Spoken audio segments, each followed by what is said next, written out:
Cô thật khó lấy mạng đấy. Thế này mà vẫn chưa mất mạng. Anh muốn lấy mạng tôi. Tại sao? Cô đừng tưởng thật là Tống Thần ca ca thích cô. Cô chỉ là công cụ để anh ta có được tập đoàn Khương Thị thôi. Đôi mèo mả gà đồng các người. Cô cứ yên tâm mà xuống địa ngục. Tập đoàn Khương Thị tôi sẽ chăm sóc cẩn thận. Còn lão ba già mắc chứng mất trí nhớ của cô, ông ta sẽ sớm xuống đó với cô. Anh sẽ không được mất yên ổn.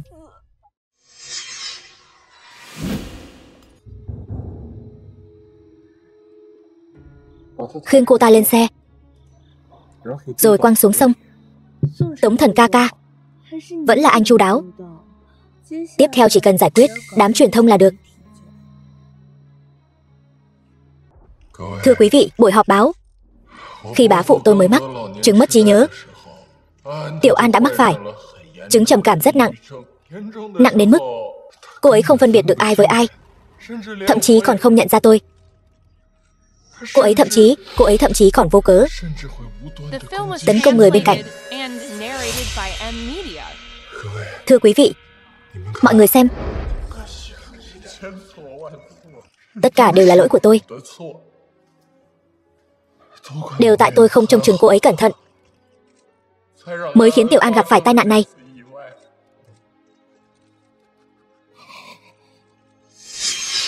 Tống Thần, nước mắt cá sấu nên cất đi. Chị tôi tuyệt đối không thể tự kết liễu. Chuyện này nhất định có âm mưu. E rằng việc chị mất mạng không đơn giản như những gì mắt thấy.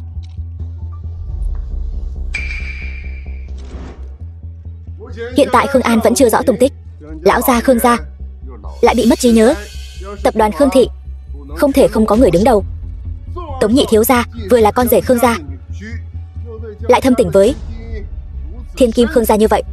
Theo tôi thấy, tập đoàn Khương Thị này nên do Tống nhị thiếu gia tạm thời quản lý là ổn thỏa nhất. Tình cảm của Tống Thần ca ca dành cho Tiểu An tỷ, mọi người đều chứng kiến. Không ai có tư cách hơn để quản lý tập đoàn Khương Thị. Tiểu An mới vừa qua đời. Cho dù tôi có năng lực, tôi cũng không có tâm trạng để tiếp quản Khương Thị. Với tình hình hiện tại, giao cho nhạc phụ tôi quản lý mới là thích hợp nhất. Tống nhị thiếu gia, ngài đừng chối từ nữa. Tình hình của Khương lão gia mọi người đều biết. Lão gia không có khả năng quản lý, làm sao trưởng quản tập đoàn Khương Thị được chứ? Phải đó Tống nhị thiếu gia, tập đoàn Khương Thị là tâm huyết của Khương tiểu thư và Khương lão gia. Ngài cũng không muốn nhìn thấy tâm huyết mà họ nỗ lực gây dựng tự nhiên lại đổ sông đổ biển chứ. Ngài là người mà họ tín nhiệm nhất và thân cận nhất. Ngài hãy đồng ý đi. Đồng ý đi. Nếu mọi người đã nói vậy, tôi thật sự không tiện từ chối nữa. Nhưng tôi phải nói trước, tôi nhất định phải hoàn thành hôn ước với Tiểu An. Tôi muốn cho Tiểu An một lời giải thích. Tôi cũng có thể danh chính ngôn thuận kế thừa Khương Thị, cũng không phụ lòng tâm huyết của họ. Vị hôn thê đẹp trai lại si tình thế này kiếm đâu ra chứ? Tôi vẫn khá tò mò. Cả nhà này đều mất rồi, hôn lễ còn làm thế nào? Nhiệm vụ hàng đầu vẫn là phải điều tra rõ Tống Thần này. Dừng buổi họp báo, chuyển giao quyền lực này lại. Tên lưu manh thối làm gì thế? Làm gì? Thần kinh sao? Sao vậy? Báo cảnh sát. Chuyện gì vậy?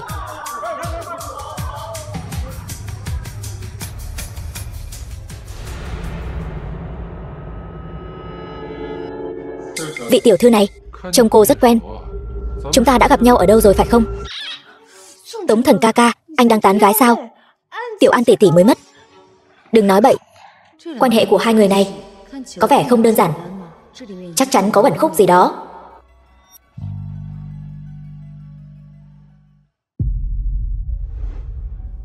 Khương An ơi Khương An, chẳng phải cô ghét nhất người khác không chào hỏi mà ngồi lên giường của cô sao? Sau này tôi không chỉ sờ và ngồi,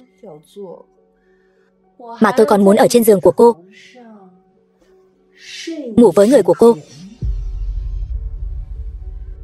Tống Thần ca ca, em đã giúp anh chuyện lớn như vậy. Tối nay có thể nào? Mới vài tiếng đồng hồ mà em đã không nhịn được rồi sao?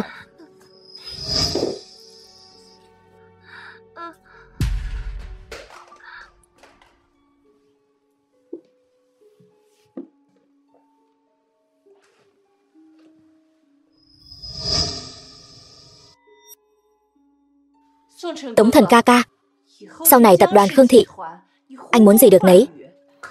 Huống hồ, anh là của em. Còn nhìn người đã khuất này làm gì? Cái người phụ nữ trong buổi họp báo trông rất giống cô ta. Không thể nào, tuyệt đối không thể. Chúng ta đã tông cô ta rồi ném xuống sông, sao có thể còn sống được nếu cô còn dám nói nhảm nữa. Đừng trách tôi không khách khí. Trong tiệc đính hôn ngày mai, hãy giữ mồm giữ miệng cho tôi. Ở đây chỉ có hai chúng ta. Anh nghiêm túc thế làm gì? Tống Thần ca ca, trời biết đất biết. Anh biết em biết. Tống Thần ca ca.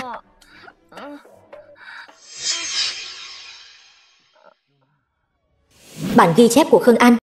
Tỷ tỷ, tất cả những gì tỷ đã trải qua, muội muội đều biết rõ. Nếu ông trời không sáng mắt, vậy để ta thay tỷ đòi lại công đạo. Cẩu nam nữ, mai gặp tại hôn lễ.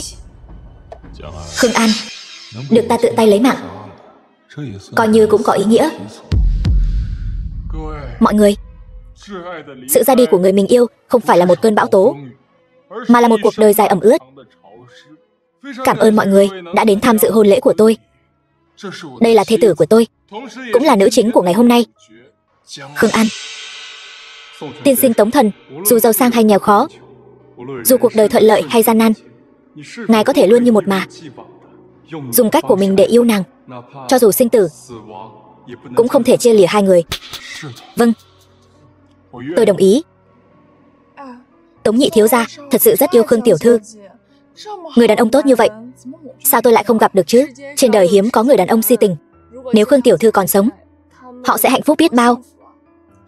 Phải đó, đã mất mạng rồi Khương An ơi, thì hãy an phận một chút, ở dưới địa phủ của ngươi, làm quỷ cô hồn của ngươi đi.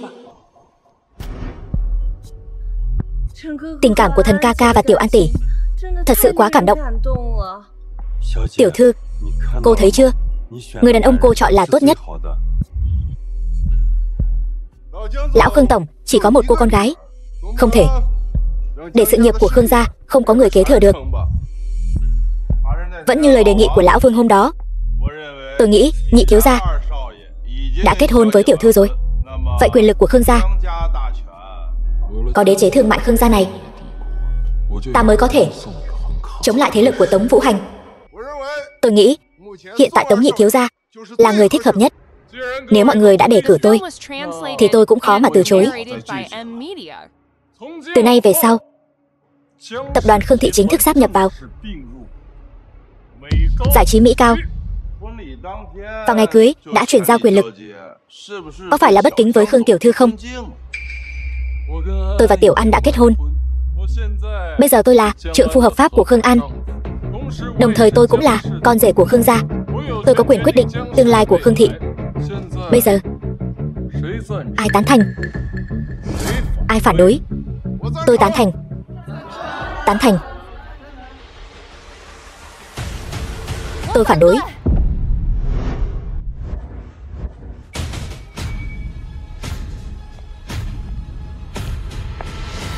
Tôi phản đối. Ban ngày ban mặt mà thấy ma, đừng lại đây. Tống Thần ca ca, hồn ma kia tới rồi. Cô ta không phải đã mất rồi sao? Nói bậy bạ gì đó. Cút đi. Con tiện nhân nhà ngươi, không làm chuyện mờ ám, không sợ ma gõ cửa. Quả nhiên là một đôi mèo mà gà đông. Tống Thần, đã lâu không gặp. Tôi mặc áo cưới đến buổi hẹn của anh, chỉ là tôi còn chưa đi. Sao anh lại làm đám cưới âm rồi? Không thể nào, cô không thể là Khương An. Tiểu An thật sự ở đây, cô nhất định là giả mạo.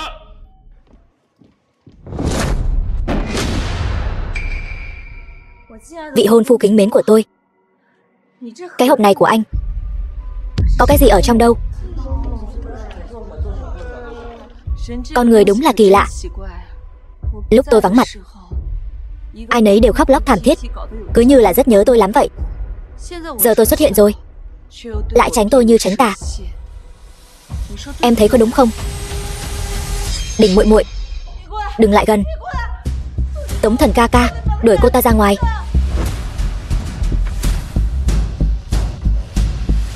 Tiểu An thật sự đã mất rồi. Cô không thể nào là cô ấy được. Cô ngoại trừ có một khuôn mặt giống hệt bên ngoài, những thứ khác đều không đúng. Tại sao anh lại chắc chắn như vậy? Tôi không phải Khương An. Tại sao anh lại chắc chắn? Tôi đã mất mạng rồi. Chẳng lẽ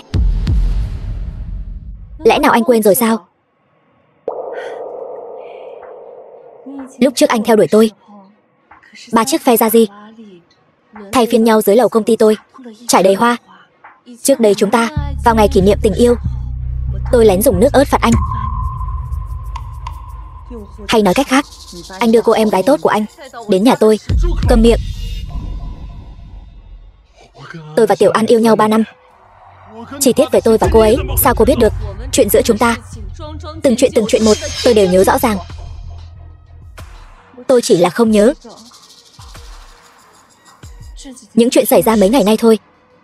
Cô ấy thật sự không nhớ sao? Nhìn bộ dạng này cũng không giống giả vờ. Khương An này có vấn đề. Cô ta không phải ma. Vậy là Khương tiểu thư thật sự chưa mất. Trong hộp tro cốt cũng không có tro cốt. Nhị thiếu gia là người đầu ấp tay gối với cô ấy. Những điều này chẳng lẽ anh không biết sao? Đúng vậy. Chuyện tro cốt này, nhị thiếu gia giải thích thế nào? Không thể nói là Triệu Đình Đình hận Khương An thấu xương, ném xuống sông, mãi sau mới nhận ra mình đã làm gì. Mọi người, lúc Tiểu An gặp chuyện, tôi đến hiện trường, chỉ thấy một mảng máu. Tôi đã tìm ở đó 3 ngày, kết quả không thu được gì. Tôi cũng không còn cách nào khác mới bày ra hạ sách này. Vậy người trước mắt này đúng là Khương tổng nhỏ. Vậy hôn lễ này không phải là trò hề với tro cốt, mà là có thể thật sự kết hôn. Tiểu An, anh, tôi không đồng ý. Tôi tuyên bố hôn lễ này hủy bỏ. Cái này hủy bỏ rồi. Chẳng lẽ cô ta không mất trí nhớ? Xem ra vẫn phải nhanh chóng giải quyết kẻ phiền phức này. Xin hỏi Khương An tiểu thư, tại sao lại nói vậy? Chẳng lẽ trong này có chuyện gì giấu giếm sao? Giới truyền thông luôn thích thêu dệt. Ý tôi là hôm nay hủy bỏ là vì hôn phu của tôi vừa hoàn thành hôn lễ với tro cốt. Không tốt lành lắm. Lỡ như một ngày nào đó tôi thật sự mất mạng, có đúng không? Vị hôn phu. Khương An đồ tiện nhân, tại sao ngươi vẫn còn sống? Ta nhất định phải điều tra rõ chân tướng. Kẻ đã hại tỷ tỷ ta mất mạng phải trả nợ máu. Muốn nắm quyền tài chính của Khương gia, vẫn phải tiếp tục nịnh nọt người đàn bà này. Vậy việc chuyển giao quyền lực này cho Tống thiếu gia có phải là không còn hiệu lực nữa? Cái gì mà không còn hiệu lực? Nếu cô ta không quay lại, công ty này chẳng phải đều là của Tống Thần ca ca sao? Tôi không nói sai mà. Cuối cùng cũng lộ đuôi cáo rồi. Ta tuyệt đối sẽ không để tâm huyết của Khương gia rơi vào tay kẻ khác. Chuyển giao cổ phần gì chứ? Ta còn chưa mất mà. Rốt cuộc là ai nóng lòng như vậy? Chẳng lẽ cô ta thật sự là Khương An? Vậy rốt cuộc là chỗ nào có vấn đề? Triệu tiểu thư nói cũng không sai. Nếu tôi mất mạng, công ty này chẳng phải là của Tống Thần sao? Nhưng tiếc là tôi vẫn còn sống. E rằng mọi người còn chưa biết, vị hôn phu của tôi này từ lâu đã cùng em gái tốt của anh ta bắt cá hai tay rồi.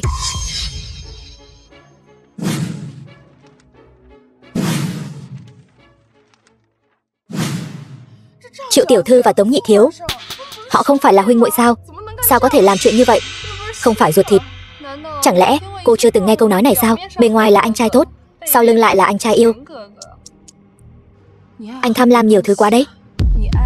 Anh yêu tôi, anh cũng yêu những người đàn bà khác, còn yêu em gái tốt của anh. Tiểu An, không phải như vậy. Nghe tôi giải thích. Thật ra chúng tôi, cô tưởng cô quan trọng lắm sao? Anh ta đã sớm hết yêu cô rồi. Nếu cô thật sự có bản lĩnh, vậy thì người nói ra lời này không phải là cô mà là anh ta. Cô đó nên học cách bình tĩnh. Những chuyện không thể phơi bày thì nên ngoan ngoãn ở yên đó. Nếu không, vượt quá giới hạn sẽ bị vứt bỏ không thương tiếc. Cô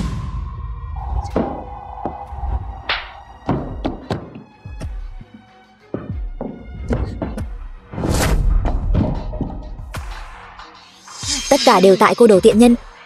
Đến câu dẫn tôi mới khiến tình cảm của chúng tôi rạn nứt. Tống Thần ca ca, anh dám đánh tôi. Rõ ràng là anh. Tôi đánh chính là cô. Đủ rồi. Tôi không rảnh ở đây xem màn kịch cho cắn chó của các người. Đại hội cổ đông ngày mai, mong mọi người tham dự đúng giờ. Khương An, Tiểu An, không để tôi yên ổn. Đồ giả mạo, tôi cũng sẽ không để cô yên đâu.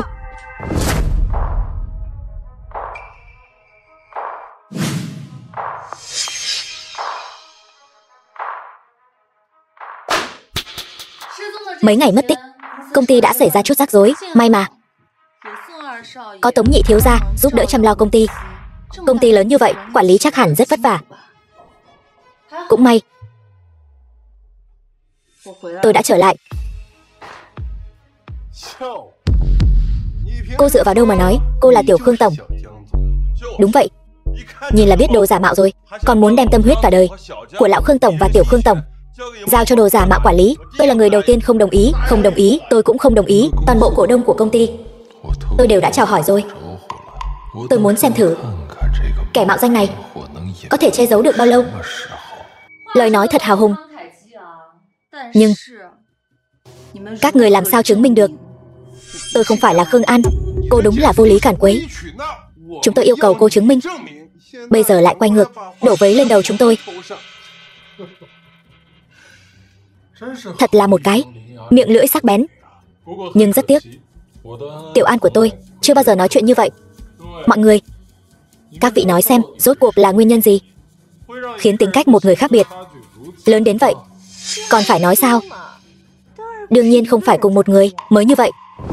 Ai cho cô cái gan mà một con hồ ly tinh như cô dám nói chuyện với tôi như vậy? Không thấy mất mặt sao cô?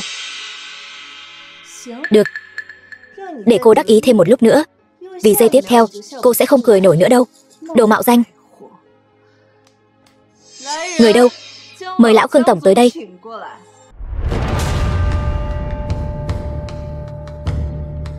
Lão Khương tổng, lão Khương tổng. Lão Khương tổng lừng lẫy thương trường cả đời, ai ai cũng biết. Tiếc là trời không chiều lòng người, tuổi già lại mắc phải căn bệnh này. Nếu cô thực sự là Tiểu Khương tổng, vậy thì ngay tại chỗ làm kiểm tra ADN để chứng minh cho chúng tôi thấy bác sĩ giám định uy tín nhất. Tôi cũng đã mời đến rồi, vài phút là có kết quả. Người đàn bà này cuối cùng cũng có chút tác dụng. Đình muội nghĩ thật chu đáo, cứ như là đã có âm mưu từ trước. Mọi người, tôi nghĩ đây quả là một biện pháp hay. Sao, cô sợ rồi chứ gì? Cô nói xem, cô mạo danh ai không được, lại cứ phải mạo danh tổng giám đốc tập đoàn Khương Thị. Chẳng lẽ cô cho rằng mình trông giống là có thể giở trò bịp bợm được sao? Chẳng lẽ để cho tên hôn phu ngoại tình thân yêu của tôi được đắc chí sao? Nào,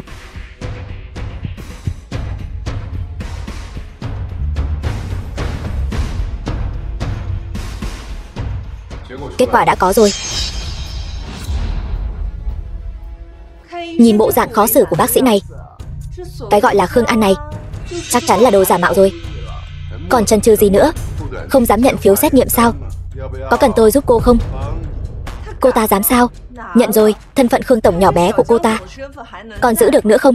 Gia sản bạc tỷ này chẳng phải sẽ tan thành mây khói sao? Gấp gáp như vậy. Tôi thấy cô thèm muốn thân phận này từ lâu rồi đúng không? Cô đừng có ngậm máu phun người. Vậy chẳng lẽ là anh sao? Cựu hôn phu thân yêu của tôi. Chỉ đùa với anh chút thôi. Nhìn anh sợ đến thế kia. Đừng có kéo dài thời gian nữa. Sớm hay muộn thì cô cũng phải chấp nhận sự thật thôi. Một kẻ giả mạo lai lịch bất minh. Đừng có cái gì cũng kêu đồ giả mạo. Nếu tôi không phải thì sao? Nếu cô là thật thì tôi sẽ quỳ xuống cầu xin cô tha thứ. Nếu cô không phải, tôi sẽ lột da mặt cô ra, từng lớp một. Xem cô còn giả vờ được nữa không? Đừng nói nhảm với kẻ giả mạo này nữa. Tôi không đến tìm anh thì anh lại tự nhảy vào. Anh, còn cả các người nữa, các người không phải đều tin lời Triệu tiểu thư, cho rằng tôi là kẻ giả mạo sao? Cô chẳng qua chỉ là một con cóc ghẻ muốn một bước lên trời. Nếu cô là thật thì tôi cũng quỳ xuống cho cô. Đều nói nam nhi đầu gối chỉ quỳ cha mẹ. Sao? Anh muốn chuyển giới hả? Cô. Được, tôi đồng ý với anh. Một lời đã nói ra như nước đổ đi. Đã nói rồi thì đừng có nuốt lời. Nếu tôi là Khương An thật thì tất cả các người phải quỳ xuống xin lỗi tôi và giao toàn bộ cổ phần trong tay cho tôi. Thế nào? Một kẻ giả mạo như cô đúng là sư tử Hà Đông. Các người không dám nhận điều kiện này, chẳng phải là tin tôi là Khương An sao? Sao giờ lại tự vả mặt mình thế? Tôi cũng thấy xấu hổ thay các người. Được, tôi đồng ý với cô. Vở kịch này tôi sẽ diễn cùng cô. Mọi người, cô ta không thể nào là Khương An. Đòi cổ phần. Tôi thấy cô mê cổ phần đến điên rồi. Chúng tôi nguyện ý tin tưởng Triệu tiểu thư. Mong rằng lát nữa mọi người vẫn còn hăng hái như vậy. Tôi còn một điều kiện nữa. Nếu tôi là Khương An thật thì cô phải đứng trước toàn công ty hét 100 lần: tôi là Tiểu Tam, tôi phá hoại tình cảm của người khác. Điều này với cô không quá đáng chứ? Cô đang nói gì vậy? Ai là Tiểu Tam? Đồ không được yêu mới là Tiểu Tam. Tôi lười nói nhảm với cô. Dù có đưa bằng chứng dí vào mặt cô cũng giỏi ngụy biện đấy. Đừng lãng phí thời gian nữa. Bác sĩ chắc đang đợi sốt ruột lắm rồi. Huống chi tôi đường đường là tổng tài Khương thị, lại đi cùng cô ở đây tốn thời gian. Đừng để kẻ mạo danh này dưới danh nghĩa tổng tài mà tác oai tác quái nữa. Đúng vậy, cô mau đồng ý đi. Chuyện này đâu phải không thể thực hiện được. Chúng ta nhanh chóng vạch trần thân phận thật của cô ta. Tôi đang lo lắng cái gì chứ? Khương lão tổng ở đây. Tôi tận mắt chứng kiến Khương An bị tông mất mạng. Được, tôi đồng ý. Vừa rồi tôi đã nói đừng có kéo dài thời gian ở đây nữa. Là thật hay giả lập tức sẽ có kết quả. Mặt có thể phẫu thuật thẩm mỹ, giọng nói cũng có thể thay đổi, nhưng DNA thì không thể nói dối. Chính xác. Kẻ trướng mắt này cuối cùng cũng có thể cút đi rồi. Căn cứ theo tài liệu hiện có và kết quả phân tích DNA cho thấy mức độ trùng khớp sinh học là 99%, là quan hệ huyết thống cha con.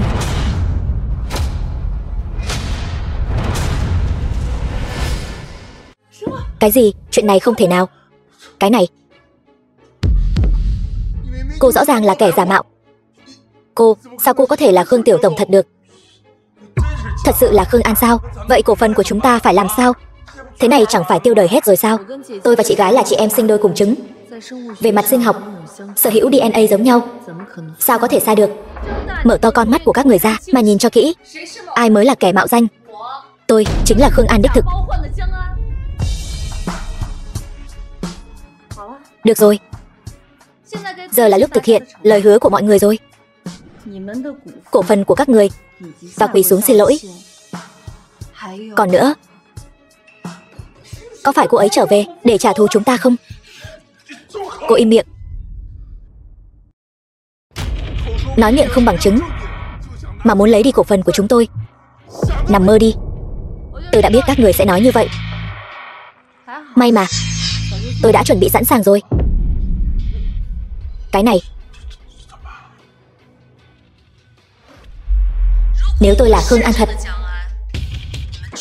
tất cả các người phải quỳ xuống xin lỗi tôi và giao toàn bộ cổ phần trong tay cho tôi. Được, tôi đồng ý. Vở kịch này tôi sẽ diễn cùng cô. Chúng tôi sẵn lòng tin tưởng Triệu tiểu thư. Mọi người chắc hẳn còn nhớ giọng của mình chứ? Cần phải phát lại lần nữa không? Khương tiểu tổng, tôi có mắt mà như mù đã mạo phạm ngài. Xin ngài tha cho tôi. Tôi có người già và trẻ nhỏ, không phải cố ý xúc phạm ngài đâu. Khương tiểu tổng, tôi sai rồi. Tôi có tội. Xin ngài rủ lòng thương xót, tha cho tôi một con đường sống. Tha cho anh. Nhưng ngay từ đầu các người cũng đâu có tha cho tôi. Thương trường như chiến trường, đứng nhầm hàng ngũ là phải nghĩ đến hậu quả. Dọn dẹp đồ đạc rồi cút đi. Tập đoàn Khương Thị chúng tôi không cần những kẻ gió chiều nào theo chiều nấy. Đều tại cô. Đồ lừa đảo. Nói mãi cô ta là đồ giả mạo. Chúng tôi nghe lời nói dối của cô nên mới ra nông nỗi này. Phải trả lại cổ phần cho chúng tôi. Đúng, bồi thường cho chúng tôi. Các người đừng quên, tôi mới là người chịu thiệt hại lớn nhất. Các người chỉ mất cổ phần, còn tôi phải đối mặt với cái gì? Các người không rõ sao? Cô phải đối mặt với điều gì là do cô tự chuốc lấy. Đánh cô ta. Các người có tin hay không? Tôi vừa khiến các người mất cổ phần, sau đó sẽ vào tù không? Coi như cô giỏi. Đi thôi. Một màn chó cắn chó hay ho. Nhưng mà Triệu tiểu thư, khi nào cô thực hiện giao kèo đây? Một con nhỏ đã mất mạng, đáng lẽ phải chôn xuống đất rồi. Cớ gì lại yêu cầu tôi làm việc? Đáng mất mạng. Đáng mất mạng kiểu gì? Con đường nhỏ đêm đó, cô rõ ràng. Cầm miệng. Triệu Đình Đình, cô có phải biết chuyện gì không? Tiểu An, bây giờ cô ta là một kẻ điên. Bây giờ cô ta nói năng lung tung. Cô ta đã bắt đầu nói nhảm, nói hưu nói vượn rồi. Tiểu An, cô ta trước đây đã ghen tị với cô, bây giờ càng không thể thấy cô tốt đẹp. Anh nói tôi là kẻ điên. Tống Thần, cho dù tôi là kẻ điên, cũng là do anh bức tôi đến phát điên. Tôi làm tất cả đều vì anh. Bây giờ anh bắt đầu qua cầu rút ván, vứt bỏ tôi như rác rưởi. Đồ người đàn ông tôi, đồ cặn bã. Cút đi. Mọi việc phải có bằng chứng. Cô nói bừa bãi. Tống Thần, tôi có bằng chứng của anh, không dưới một giỏ đâu. Bây giờ anh lại nói với tôi về bằng chứng. Điên đúng là đồ điên. Cô đã bắt đầu vu khống tôi rồi. Đã bắt đầu bịa đặt bằng chứng để vu khống tôi. Hai vị, đừng cãi nhau ở công ty. Chuyện riêng tư của hai người tôi không quan tâm. Tôi quan tâm là Triệu tiểu thư, khi nào cô thực hiện giao kèo của mình? Tôi sẽ không để cô được như ý đâu. Vậy sao? Nếu cô không tuân thủ giao kèo, vậy thì tôi đăng đoạn ghi âm lên mạng. Cô muốn mất mặt trước toàn công ty, hay là mất mặt trên toàn mạng?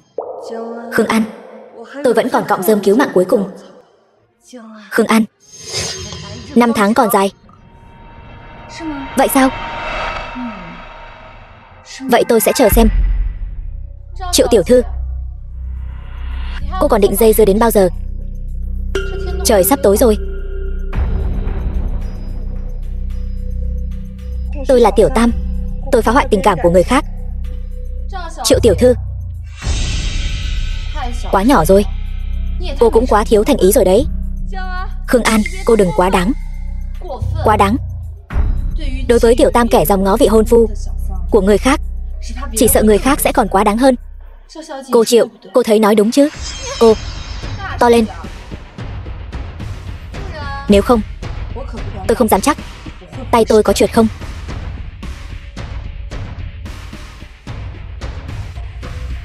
Tôi là Tiểu Tam, tôi phá hoại tình cảm người khác. Không được quay. Cô Triệu, có thể phỏng vấn cô không? Cô có thể trả lời thẳng thắn. Mối quan hệ của cô với nhị thiếu gia Tống gia là gì? Không phải là anh em sao? Sao bây giờ lại ra nông nỗi này? Cẩn thận cô Triệu, đâm vào tôi rồi. Tôi sẽ không thương hoa tiếc ngọc đâu. Là cô. Tất cả những thứ này đều là do cô gọi đến.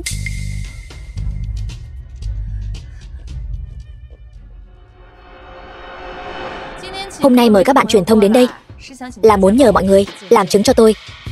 Khương An tôi đã trở lại với 100% cổ phần. Từ hôm nay trở đi, mọi công việc của tập đoàn Khương Thị đều do tôi toàn quyền phụ trách.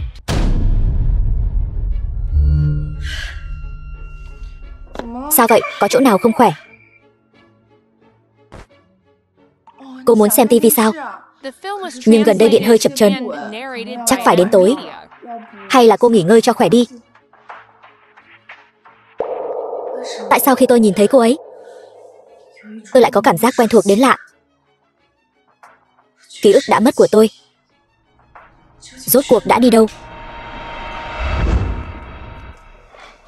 Tiểu An, chúng ta nói chuyện đi. Tôi với anh không có gì để nói cả. Anh biết là anh có lỗi với em. Anh cũng biết em không thể tha thứ cho anh. Nhưng em đừng lờ anh đi.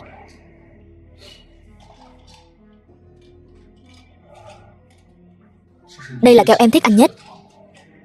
Anh mang đến cho em. Ăn chút đồ ngọt cho bớt giận đi. Vậy nên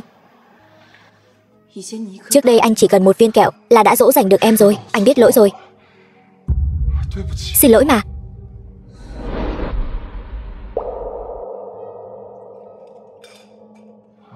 Tiểu An, anh biết những chuyện này đối với em đả kích quá lớn. Tiểu An, em sao vậy?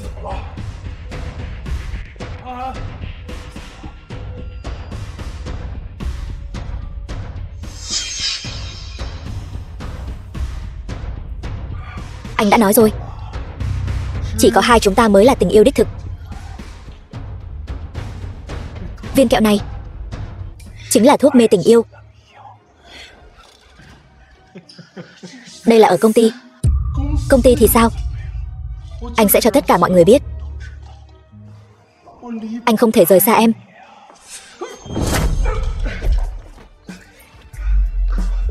Tôi thấy anh khá mê muội đấy.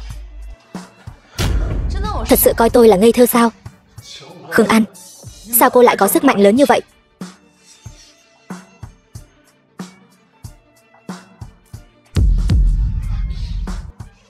Lười nói nhảm với anh. Khương An cô, anh đoán xem, viên thuốc mê tình yêu này có thể khiến anh ngồi tù bao nhiêu năm? Đồ ngu.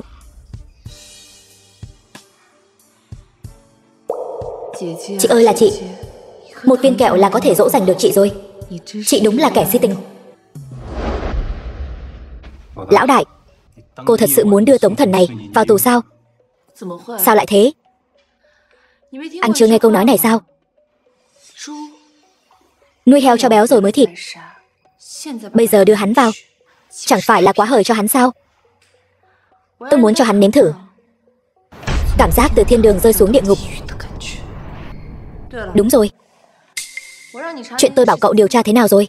Dựa theo vết máu tại hiện trường, Khương An đã có mặt tại hiện trường tai nạn xe hơi, có lẽ đã bị cán qua 2 lần. Hơn nữa tại hiện trường có để lại một sợi dây chuyền.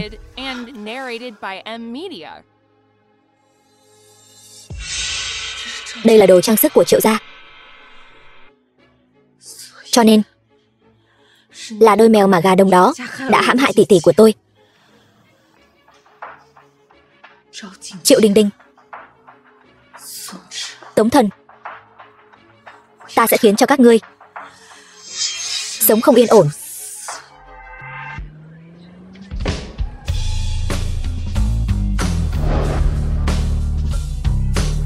Đẹp trai quá. Đó chẳng phải là nhị thiếu gia sao? Anh ta đang làm gì vậy? Tống Vũ Hành, đại ca Tống Thần.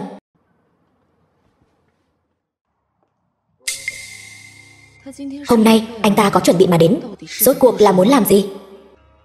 Tiểu An, xin lỗi, có thể nể mặt tôi, cho phép tôi mời em ăn một bữa cơm để tạ lỗi với em. Đó là vị thiên kim Khương gia đính hôn với nhị thiếu gia. Chỉ là tôi biết rồi. Xin lỗi, tôi còn có việc. Chỉ là ăn một bữa cơm thôi mà, không đại diện cho bất kỳ thái độ nào của em. Tiểu An, nhiều người đang nhìn kìa. Nể mặt tôi đi. Tôi không muốn. Được, không ăn cơm cũng được. Vậy thì em hãy nhận số hoa này của tôi. Tôi đã nói là tôi không muốn. Chẳng lẽ em muốn chúng ta cứ đứng đây bị người ta xem như trò cười sao? Nhất định phải nhận sao? Đúng vậy, nếu em không nhận, tôi sẽ không đi. Hình như nhị thiếu gia đang làm khó thiên kim Khương gia. Chỉ cần lên xe của tôi, ăn cơm xong rồi đi khách sạn, gạo nấu thành cơm rồi. Đó là chuyện đương nhiên.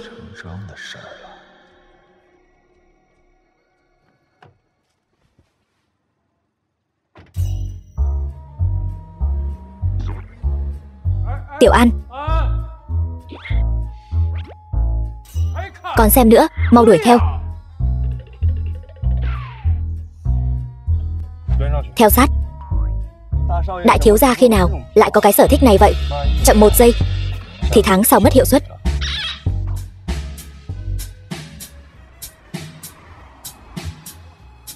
Dừng xe, tôi muốn đi vệ sinh.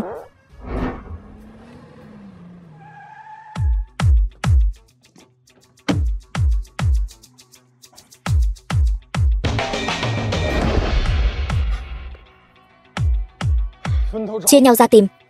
Vâng.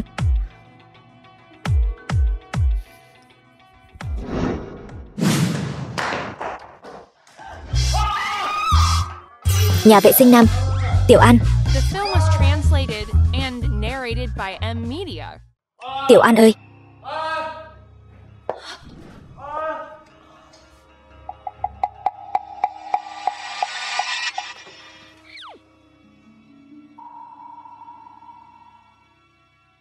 Khương An. Làm gì vậy, đồ dê sồm. Tiểu thư, là cô vào nhà vệ sinh nam, lại đẩy tôi vào đây. Bây giờ lại muốn đổi trắng thay đen sao? Quay mặt đi.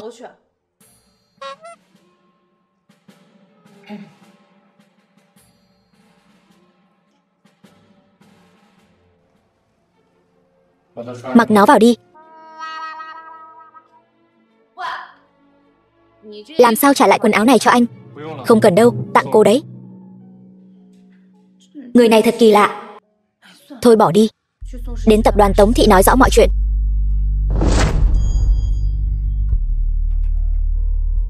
Tiểu An, sao em lại bỏ đi mà không nói gì? Em có biết anh lo lắng cho em lắm không?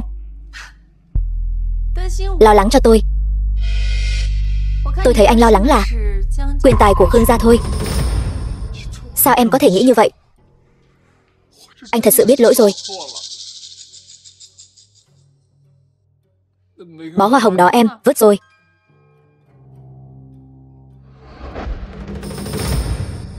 Anh thật sự biết lỗi rồi.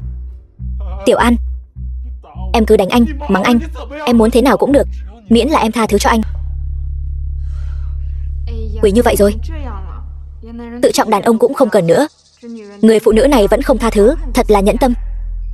Đúng vậy, chưa từng thấy người phụ nữ nào máu lạnh như vậy dù phạm lỗi gì. Đây chẳng phải là đang thành tâm hối cải sao? Tiểu An, tôi cũng không dám cầu xin em tha thứ cho tôi. Thật là một màn kịch bi ai diễn xuất tài tình. Ép người khác cũng giỏi thật. Nếu đã như vậy thì tôi sẽ chơi cùng anh. Là anh nói đấy nhé. Cho dù tôi không tha thứ cho anh, tôi vẫn có thể trừng phạt anh, đúng không? Tiểu An, chỉ cần em có thể bớt giận. Vẫn là trái tim của một tiểu nữ nhân thôi. Quả nhiên không chịu nổi tình huống thế này. Nắm thóp chỉ là chuyện trong nháy mắt.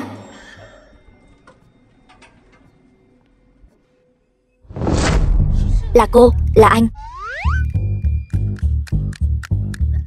Mượn dùng một chút.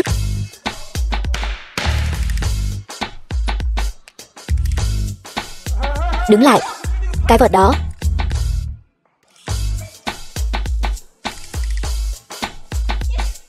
Anh đứng lại cho tôi. Mở cửa. Cô làm gì?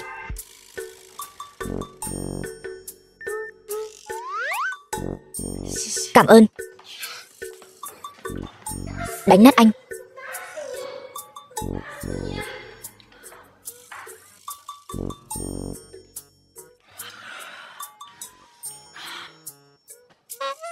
Cảm ơn anh.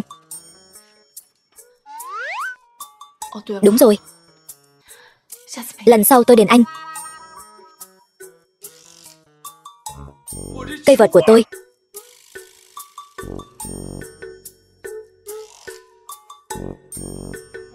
Tiểu An, đánh tôi rồi thì cô phải tha thứ cho tôi đấy.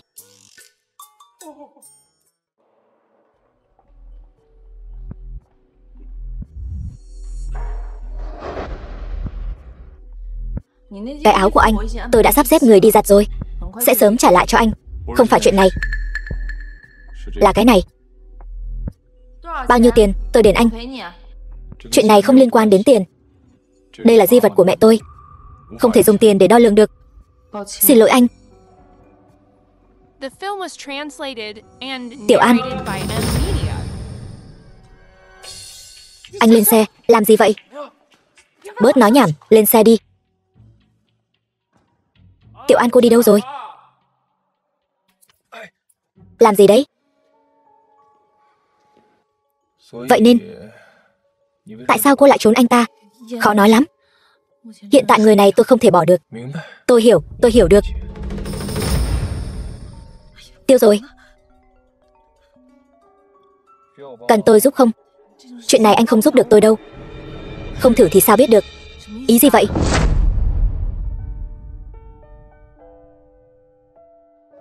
Tiểu An. Khương An. Trời ơi, hai người đang làm gì vậy? Làm gì anh không nhìn ra sao? Tiểu An, cô xuống xe, anh lên xe đi. Tôi và bạn trai đang thân mật. Anh vội vàng lên xe làm gì? Tôi là vị hôn phu của cô đấy. Nói bao nhiêu lần rồi, chúng ta không thể nào đến được với nhau. Anh, Tống đại thiếu gia. Thật sự là như vậy sao? Tuyệt đối không thể để Tống Vũ Hành và Khương An ở bên nhau. Nếu hai người này liên hôn thì tôi sẽ không còn cơ hội nào nữa. Tôi phải nhanh chóng nghĩ cách giải quyết chuyện này.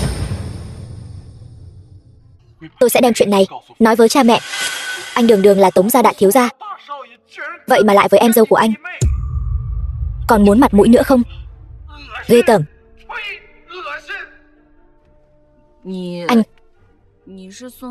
Anh là Tống đại thiếu gia, Tống Vũ Hành.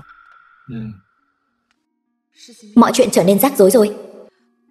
Bây giờ cũng chỉ còn cách giả thành thật thôi. Tống đại thiếu gia, mời anh cân nhắc. Chuyện giả thành thật, tôi được lợi ích gì? Tôi biết anh và Tống thần mẹ con họ bất hòa nhiều năm. Nếu có được sự ủng hộ của Khương gia tôi, chắc chắn sẽ như hổ mọc thêm cánh. Đây chính là một cuộc mua bán chắc chắn có lời. Tống đại thiếu gia, một vốn vạn lời. Cô nói như vậy, ta lại có chút hứng thú. Vậy mời anh nghiêm túc suy nghĩ một chút.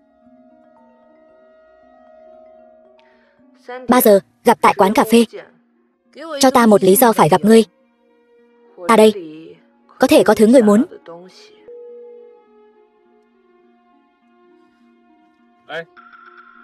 Ta đáp ứng hợp tác với cô. Dù sao ta chưa từng làm việc lỗ vốn. Vậy thì hợp tác vui vẻ. Thứ ta muốn đâu? Ta xin lỗi ngươi, An tỷ. Là ta quá tịch mịch.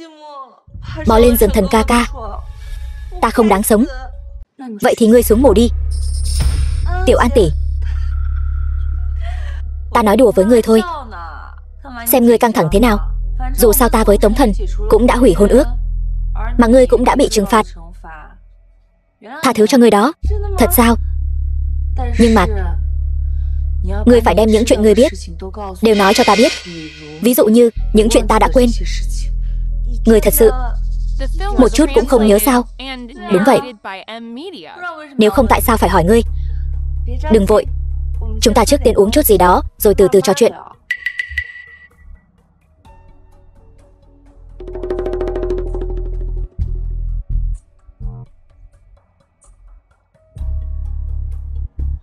Tiểu An tỷ yên tâm, ta thật lòng muốn nhận lỗi với ngươi. Thật không thể nào thật hơn.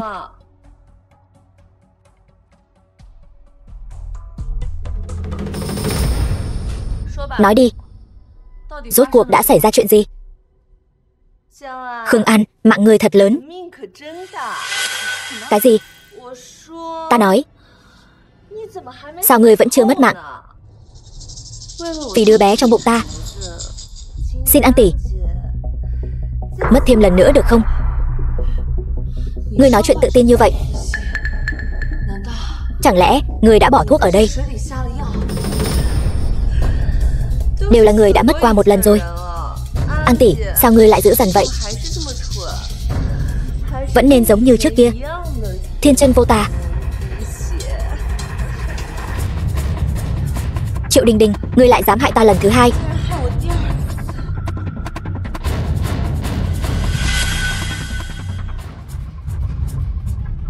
Giống như đã nói trước, lời anh đã hứa nên thực hiện rồi.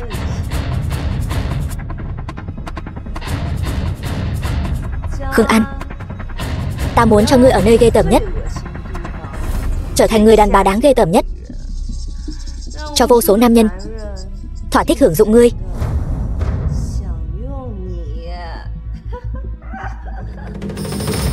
Đại tiểu thư tập đoàn Khương Thị thì đã sao? Ngươi tưởng ngươi chọn thần ca ca, hắn sẽ cảm kích ngươi sao? Ngươi tưởng ngươi đại phát từ bi, nói với ta tha thứ cho ta, ta sẽ cảm kích ngươi sao? Ngươi càng đối xử tốt với chúng ta, càng giống như một cây kim, lúc nào cũng đâm vào trong lòng chúng ta, nhắc nhở chúng ta tất cả mọi thứ xung quanh đây đều là nhờ Khương An ngươi bố thí mà có. Ta càng thêm chán ghét khuôn mặt tinh xảo này của ngươi. Ngươi có thể có được tất cả những thứ này. Nói thật, ta càng thích đêm hôm đó ngươi ở dưới xe khóc lóc cầu xin ta. Thật là xé lòng xé phổi. Tiếc là dù ngươi có cầu xin ta thế nào, cùng với Tống thần ca ca, ta đều sẽ không bỏ qua cho ngươi. Nhưng mà điều ta hối hận nhất là đêm hôm đó sao lại không mất mạng đi chứ? Sao lại không mất mạng đi chứ? Bây giờ muốn mất mạng kiểu gì? Sao lại không sao chứ? Loại thuốc này ít nhất cũng phải hôn mê 3 ngày. Tại sao? Tại sao ngươi lại không sao chứ? Có chuyện chứ, sao lại không có chuyện gì được? Thuốc của ngươi vẫn còn chút tác dụng phụ. Ngươi xem, trên khuôn mặt xinh đẹp này chẳng phải nổi một cái mụn sao? Ngươi thật ngại quá. Trước khi ngươi đổi cốc trà đó, ta đã đổi một lần rồi.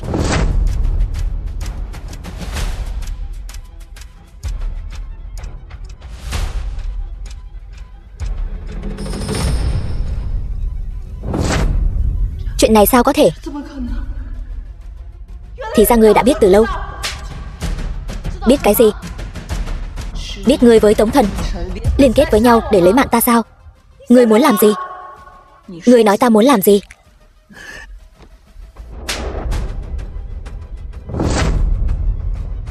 An tỷ, tôi cầu xin tỷ tha cho tôi. Tôi không cố ý làm vậy. Tôi chỉ là không còn cách nào khác nên mới. Tôi thề, sau này tôi tuyệt đối sẽ không làm vậy nữa. Mồm mép tép nhảy mà lòng dạ rắn rết. Nếu ta cho ngươi cơ hội thứ hai, chính là cho ngươi viên đạn thứ hai để bù cho phát súng đầu tiên không xử được ta, phải không? Ngươi nghĩ ta dễ bị lừa như vậy sao? An tỷ, tôi xin tỷ. Tôi xin tỷ tha cho tôi. Tôi van xin tỷ. Ta nói, tha cho ngươi. Trước kia ngươi đã từng tha cho ta chưa? Đứng dậy cho ta.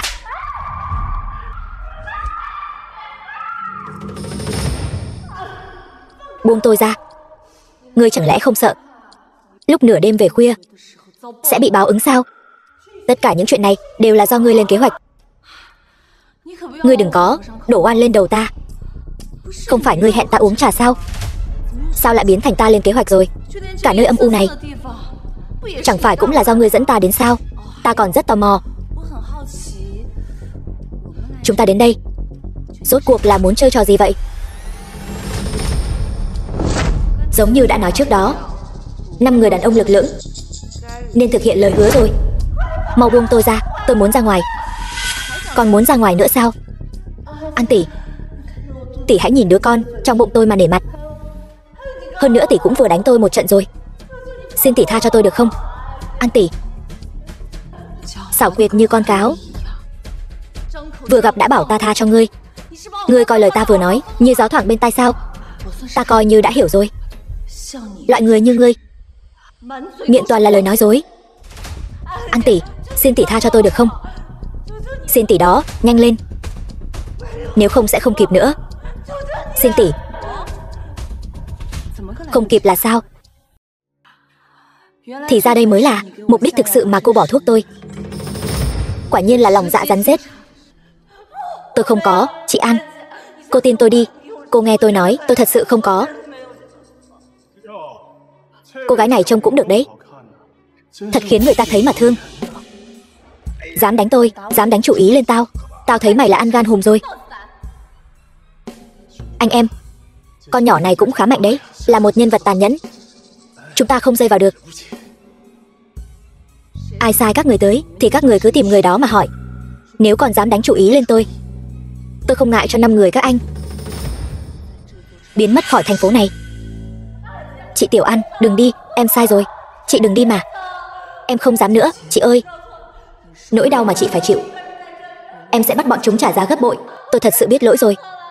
Đừng bỏ tôi lại một mình ở đây. Chị Tiểu An, nếu biết trước ngày hôm nay thì đã chẳng làm như vậy. Tất cả những điều này là do cô tự làm tự chịu, không trách được ai. Chị Tiểu An, đừng đi. Chị hãy đưa em đi. Anh nhận nhầm người rồi, không phải tôi. Triệu Đình Đình nói, cô ta đã giải quyết xong Khương An. Chỉ cần cô ta bị làm nhục, tôi sẽ thể hiện phong thái của một vị hôn phu. Khương gia này vẫn sẽ là vật trong túi của tôi.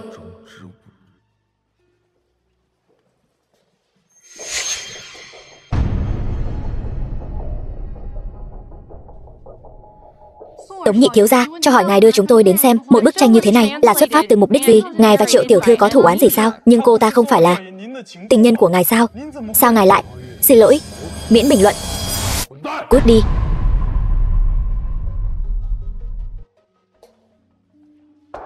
Thật không hiểu nổi. Không phải hắn ta bảo chúng ta đến sao? Đúng vậy. Nhưng mà, cũng được rồi. Có tin nóng cho ngày mai rồi. Con mất rồi. Tôi hỏi cô rốt cuộc là chuyện gì vậy? Không phải cô nói mọi thứ đã chuẩn bị xong rồi sao? Sao lại thế này? Là Khương An. Là Khương An hại con chúng ta. Anh đi lấy mạng cô ta đi. Thần ca ca, đi lấy mạng cô ta đi.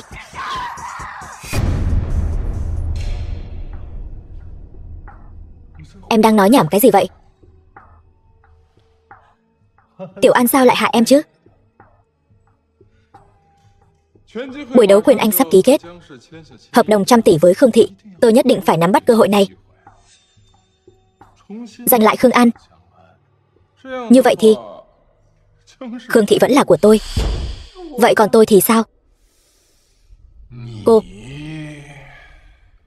đừng gây thêm bất kỳ rắc rối nào cho tôi nữa. Đúng rồi, tôi còn phải dùng chuyện cô bị báo chí đưa tin đòi công với Khương An. Dự án 100 tỷ này nhất định là của ta. Đồ khốn nạn, đồ vô tâm. Tống thần ca ca, em thật sự nhìn lầm anh rồi.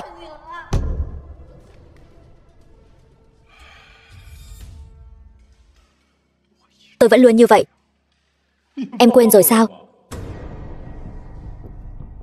Còn nữa, em đã làm nhiều chuyện xấu như vậy. Đây cũng là đáng đời em thôi.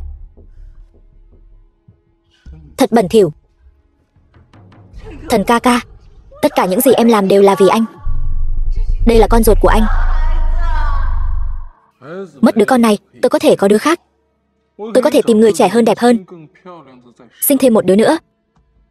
Chỉ cần tôi có tiền, tôi muốn gì cũng có. Tôi thích em khi em còn hữu dụng. Còn em bây giờ, mong em hiểu cho.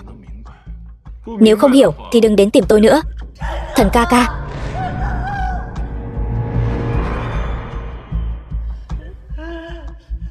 Tống thần, Khương An, hai người các ngươi ta sẽ không tha cho bất kỳ ai.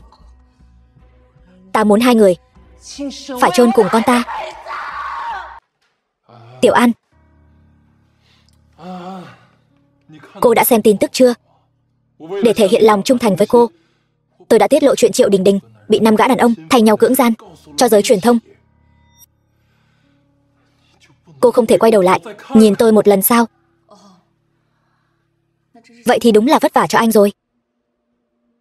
Còn gì nữa không? Không còn gì nữa thì cửa ở đằng kia. Chuyện này chỉ vậy thôi sao? Chứ còn gì nữa? Vậy tôi nên khen cô ta chơi lớn hay khen anh? Cô ta không phải là đàn bà của anh sao? Sao anh không tham gia? Anh là kẻ đã hại chị tôi, vậy mà lại muốn đứng ngoài cuộc sao? Không có cửa đâu. Không phải vậy. Tiểu An, trước đây cô không phải như vậy. Vậy trước đây tôi như thế nào? Là một đứa ngốc nghếch chẳng hiểu gì, còn ngu ngốc yêu anh? Hay là kẻ yếu đuối không biết phản kháng? Khương An đâu? Bảo nó cút ra đây cho ta.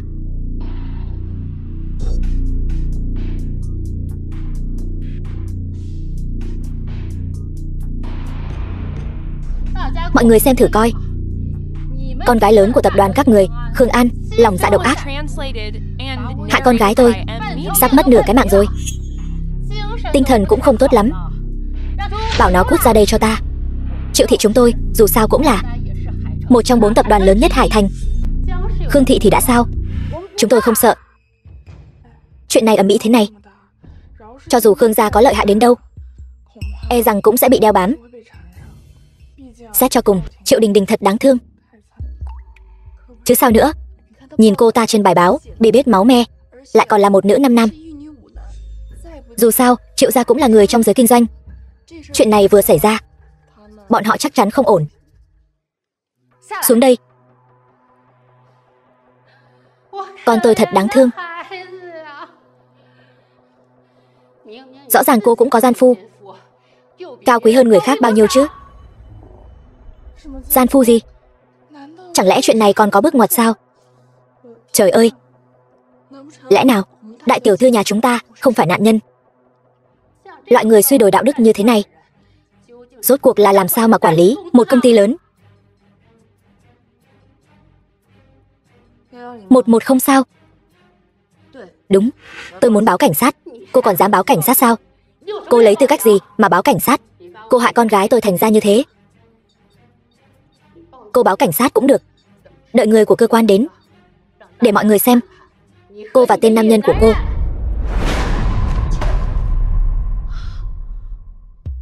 Nhà họ Triệu các người to gan thật. Bắt nạt người, bắt nạt đến tận bạn gái tôi. Đây là đại thiếu gia nhà Tống. Tôi không nghe nhầm đấy chứ? Bạn gái?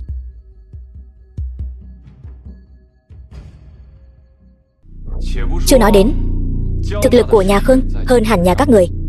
Chỉ riêng nhà Tống mà tôi đang quản lý, thực lực cũng hơn hẳn các người 10 mấy con phố. Huống hồ là con gái bà hại người trước. Tôi có nên đem chuyện này lôi ra nói cho rõ ràng? Nếu bà vẫn chưa hiểu ý tôi là gì, vẫn còn ở đây làm loạn, tôi không ngại hợp tác với nhà Khương, cho Triệu gia các người biến mất. Kẻ ý mạnh bắt nạt yếu, thật không biết xấu hổ.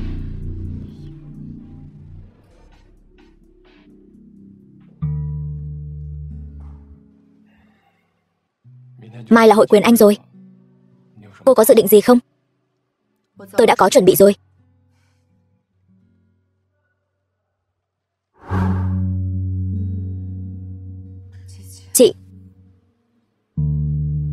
Chị nhất định vẫn còn sống đúng không?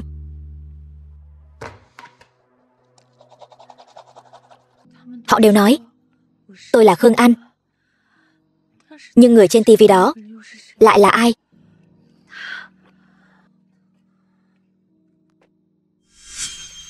Khương An. Cô là Đình Đình. Cô nói cô là Khương An. Cô muốn tôi tin cô thế nào đây? Tôi mơ hồ nhớ được anh trai của cô, Tống Thần. Tôi nhớ ra rồi.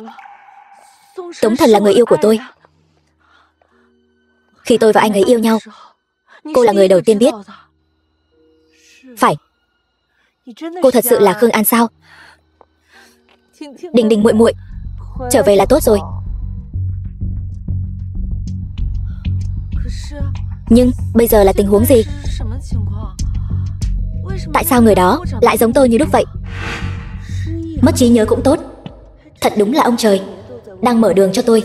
Tiểu An tỷ, bất kể là tai nạn xe hơi trước đây hay là bây giờ bị chiếm đoạt thân phận, đều là do người phụ nữ đó giở trò quỷ. Cô ta còn đuổi tôi ra khỏi công ty. Sao lại như vậy? Vậy Tống Thần ở cùng cô ta liệu có nguy hiểm không? Tạm thời sẽ không, bởi vì cô ta đã cùng với Tống Thần ca ca hủy hôn rồi. Nhưng về sau thì khó nói lắm. Vậy tôi phải làm sao đây? Đừng vội. Tối nay buổi đấu quyền Anh sẽ được tổ chức tại công ty. Lúc đó giới thượng lưu toàn thành sẽ đến. Tôi sẽ tìm cơ hội đưa cô vào. Cô muốn tôi? Đúng.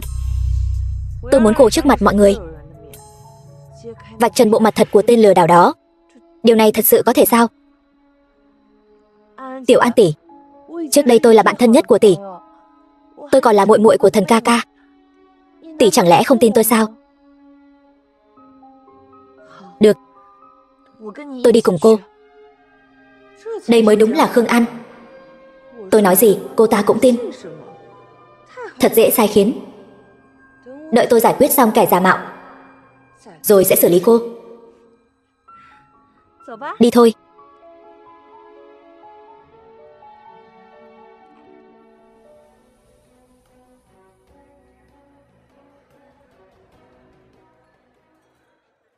Vở kịch lớn tối nay tuyệt đối không thể bỏ lỡ. Tôi xem kẻ giả mạo này sẽ trở nên trắng tay như thế nào. Hôm nay các vị đại biểu đã đến buổi đấu quyền Anh lần này do tôi chủ trì về các vấn đề ký kết liên quan. Tôi tin rằng mọi người đều đã biết đơn đặt trăm tỷ của buổi đấu quyền Anh lần này đã thuộc về Khương gia. Mời Khương tổng lên sân khấu.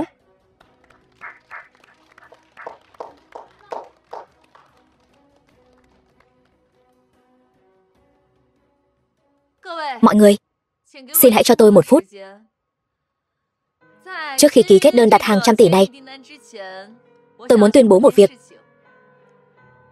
Mọi người đều biết, thời gian trước, Khương gia chúng tôi đã có một số thay đổi. May mắn là có sự giúp đỡ của Tống nhị thiếu gia. Vì vậy tôi quyết định tặng tập đoàn Khương thị cho Tống nhị thiếu gia. Bất ngờ từ trên trời rơi xuống. Nỗ lực bấy lâu nay cuối cùng cũng được nhìn thấy. Kẻ giả mạo này vẫn có chút chỗ đáng khen. Tâm huyết cả đời của lão Khương tổng, nói tặng là tặng, lại còn tặng cho người ngoài. Tôi thấy là não tiểu Khương tổng bị lừa đá rồi. Tống nhị thiếu gia, mời lên sân khấu.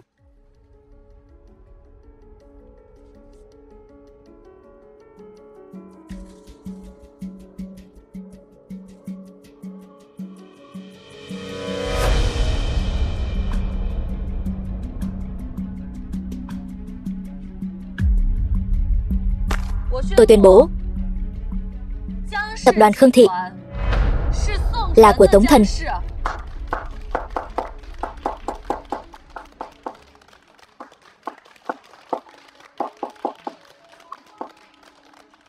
Tiểu Khương tổng này đúng là kẻ si tình. Tống nhị thiếu gia này, lần này đúng là lời to rồi. Đơn hàng trăm tỷ là của hắn, ngay cả công ty cũng là của hắn. Kịch hay bắt đầu rồi. Mọi người, tôi còn có vài lời muốn nói. Lời cảm ơn đợi về rồi hãy nói sau. Hôm nay mọi người đều có mặt. Tôi có vài câu hỏi muốn hỏi Khương đại tiểu thư. Vấn đề gì? Khương đại tiểu thư tại sao lại sa thải các cổ đông của công ty? Cô có biết rất nhiều người trong số họ đã cao tuổi. Ở độ tuổi này phải đối mặt với việc mất việc. Cô có biết điều đó có nghĩa là gì không? Không trả nổi tiền thuê nhà, không thể sống nổi. Cô có biết có bao nhiêu người vì vậy mà tự kết liễu không? Trời ơi, vậy mà có người tự kết liễu. Tiểu Khương tổng này sao có thể đối xử với cổ đông như vậy? Sau này ai còn làm ăn với cô ta nữa? Đúng vậy, Vậy sao? Sao tôi lại không biết nhỉ? Lưu Phú Quý Lưu Tổng còn nhớ chứ? Hắn ta sao? Hắn ta không phải bị anh và Triệu Đình Đình mua chuộc đến công ty gây rối sao? Sao? Anh không trả công cho người ta sao? Tống thiếu gia, cô đang nói bậy bạ gì vậy? Chẳng lẽ cô không có chút liêm sỉ nào hay sao hả? Liên quan gì đến tôi? Cô nói nghe hay đấy. Vậy bây giờ anh là muốn làm tôi mất mặt trước mọi người, khiến tôi không thể xuống đài sao? Tôi chỉ muốn một lời giải thích thôi. Đối với cô khó đến vậy sao? Tiểu An, thái độ của cô bây giờ thật sự khiến tôi không nhận ra nữa. Thái độ gì của tôi? Thái độ của tôi bây giờ cũng là do anh ngoại tình trước. Vậy thái độ của anh bây giờ lại là có ý gì? Ý tôi là gì? Tôi muốn Khương An rời khỏi Khương thị. Ý gì vậy? Đây chẳng phải là qua cầu rút ván sao? Anh quả nhiên không phụ sự kỳ vọng của tôi đối với anh, Tống nhị thiếu gia. Tôi cũng là bị ép buộc. Mọi người, tôi cũng không còn cách nào khác. Từ khi Khương An từ nước ngoài trở về, cô ta liền thay đổi tính tình. Cô ta không ngừng tiêu hao tài nguyên của Khương thị. Đối với tôi cũng ngày càng quá đáng. Tôi thừa nhận trước đây tôi có lỗi, nhưng chuyện cô ta đánh tôi ở công ty, mọi người đều thấy rồi chứ. Vậy sao lúc trước anh không nói? Anh đạt được tâm nguyện của mình rồi, lại đá tôi một cái. Bởi vì tôi chỉ muốn tránh xa cô. Cô cho tôi tập đoàn Khương thị cũng chỉ là một sự bồi thường nhỏ nhoi cho tôi thôi. Theo tôi thấy, cô chính là tự kết liễu không thành, bị thần kinh rồi. Một tiểu thư thiên kim sao có thể quản lý công ty được? Theo tôi thấy thì sớm nên nhường chỗ rồi. Thật là một người chính trực, lại quan tâm đến đại cục của người ngoài họ. Được, chúng ta có thể không còn quan hệ gì nữa, nhưng anh đừng hối hận. Cuối cùng cũng đợi được, anh hoàn toàn đoạn tuyệt với chị rồi. Bây giờ vở kịch hay bắt đầu. Mọi người, bây giờ tôi đã tiếp quản tập đoàn Khương thị. Gọi nơi này là tập đoàn Khương thị thì không còn thích hợp nữa. Từ nay về sau, chính thức đổi tên thành tập đoàn Thịnh Thế. Tống nhị thiếu gia, tôi khuyên anh đừng quá vội vàng. Tập đoàn Thịnh Thế chúng tôi cũng hy vọng được hợp tác nhiều hơn với mọi người. Đợi chúng tôi ký dự án đơn hàng trăm tỷ của hội quyền Anh này, tôi tin rằng tập đoàn Thịnh Thế của tôi nhất định sẽ càng thêm huy hoàng. Sau này, Tống Vũ Hành sẽ không còn là đối thủ của tôi nữa. Thay cho một lý luận của thằng ăn cắp. Nhưng chúng ta hãy chờ xem. Được rồi mọi người, chúng ta hãy bắt đầu bản thiết kế của đơn đặt hàng trăm tỷ này.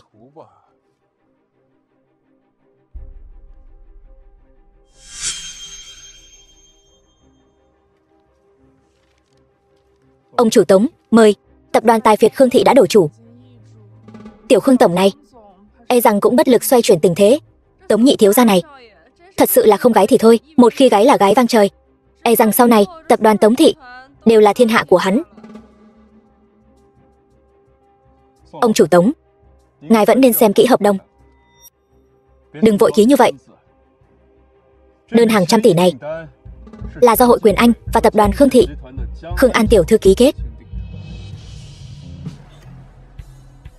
Cái gì?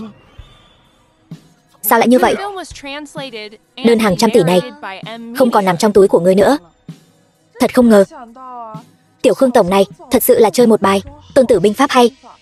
Cái này giống như là đưa người ta lên tận thiên đàng, sau đó lại trả về vạch xuất phát vậy. Cái này đâu chỉ là chơi xỏ, giống như một con virus vậy, để lại hậu quả nặng nề. Khương An, cô chơi xấu. Đây không phải là theo ý của anh sao? Bây giờ thì liên quan gì đến tôi? Đơn hàng trăm tỷ này không phải là con số nhỏ. Các người làm như vậy, chẳng lẽ không sợ người khác vạch trần sao? Hợp đồng trắng đen rõ ràng, viết rất rõ ràng. Làm gì có chuyện giở trò, anh. Tiểu An, Coi như tôi cầu xin cô. Cô không thể để tôi từ thiên đường rơi thẳng xuống địa ngục chứ. Tống nhị thiếu gia thật sự là có thể co có thể duỗi. Nhưng mà bây giờ anh như vậy chẳng phải là tự rước nhục sao? Được lắm Khương An, cô đừng tưởng tôi không biết ý đồ của cô. Hai người ngay từ đầu đã lên kế hoạch, đào sẵn hố chờ tôi nhảy vào đúng không?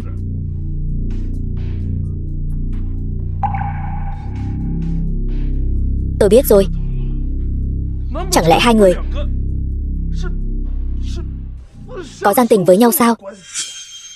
Nếu chuyện này được chứng minh là thật, chỉ cần dựa vào sự công chính của hội trưởng hội quyền Anh, đôi uyên ương khổ mạnh này e rằng sẽ bị đuổi khỏi Hải Thành.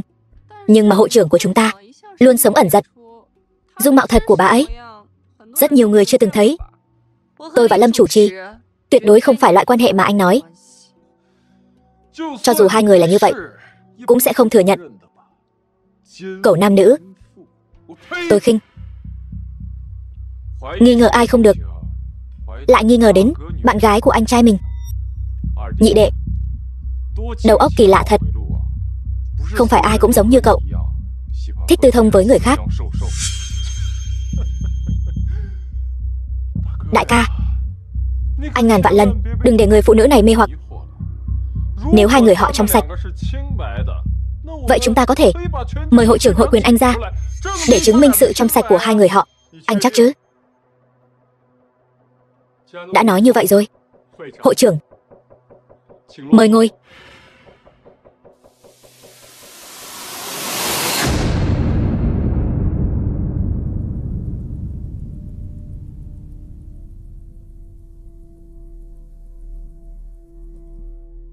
Cái gì?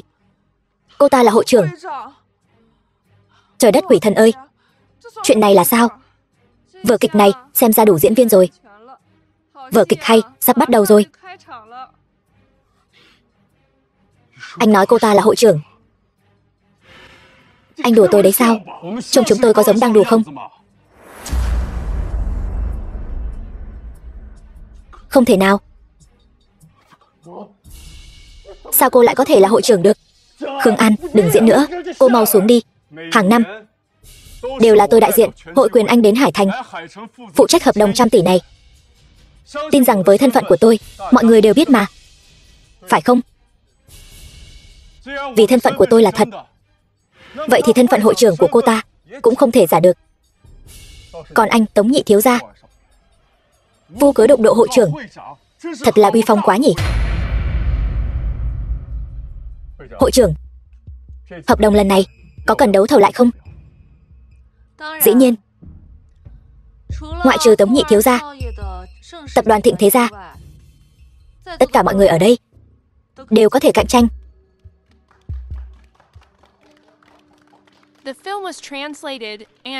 Khương tổng nhỏ này thật sự là thâm tàng bất lộ, mọi việc đều làm đâu ra đấy. Quả không hổ là thiên kim số 1 Hải Thành. Ai nói nữ nhi kém cạnh nam nhi chứ? Tôi thấy Khương tổng nhỏ này một mình có thể địch nổi thiên quân vạn mã. Bao nhiêu năm sớm tối bên nhau, tại sao tôi chưa bao giờ biết Khương An lại có thân phận này chứ? Không ngờ tới đúng không? Tôi Khương Lai là hội trưởng hội quyền Anh. Tập đoàn Khương Thị lớn như vậy, cuối cùng chẳng phải vẫn là của tôi sao? Là tập đoàn tài chính lớn nhất Hải Thành, có biết bao nhiêu công ty sẵn lòng hợp tác với tôi. Tống Thần, một kẻ phế vật như anh, tôi thật không hiểu. Trước đây tại sao tôi lại đính hôn với anh? Thật là nỗi nhục cả đời. Anh xem lại cho kỹ đi, hợp đồng anh ký rốt cuộc viết cái gì? Công ty của anh, cũng chính là tập đoàn Khương Thị trước đây, đã sớm bị tôi sáp nhập vào hội quyền Anh rồi. Đầu tư 100 tỷ vốn, nhưng lại không có đơn hàng 100 tỷ. Điều này có nghĩa là thịnh thế của anh phá sản rồi. Công ty của anh bây giờ chẳng qua chỉ là một đống nợ 300 tỷ mà thôi. Hiểu chưa? Cuối cùng thì tất cả những gì tôi bỏ ra đều đổ sông đổ biển. Khương An, anh còn gì muốn nói không? Tất cả những chuyện này đều do cô sắp đặt đúng không? Cô muốn dụ tôi vào chồng, đẩy tôi vào đường cùng. Phải. Sự giả dối và tham lam của anh khiến tôi thấy ghê tởm muốn nói.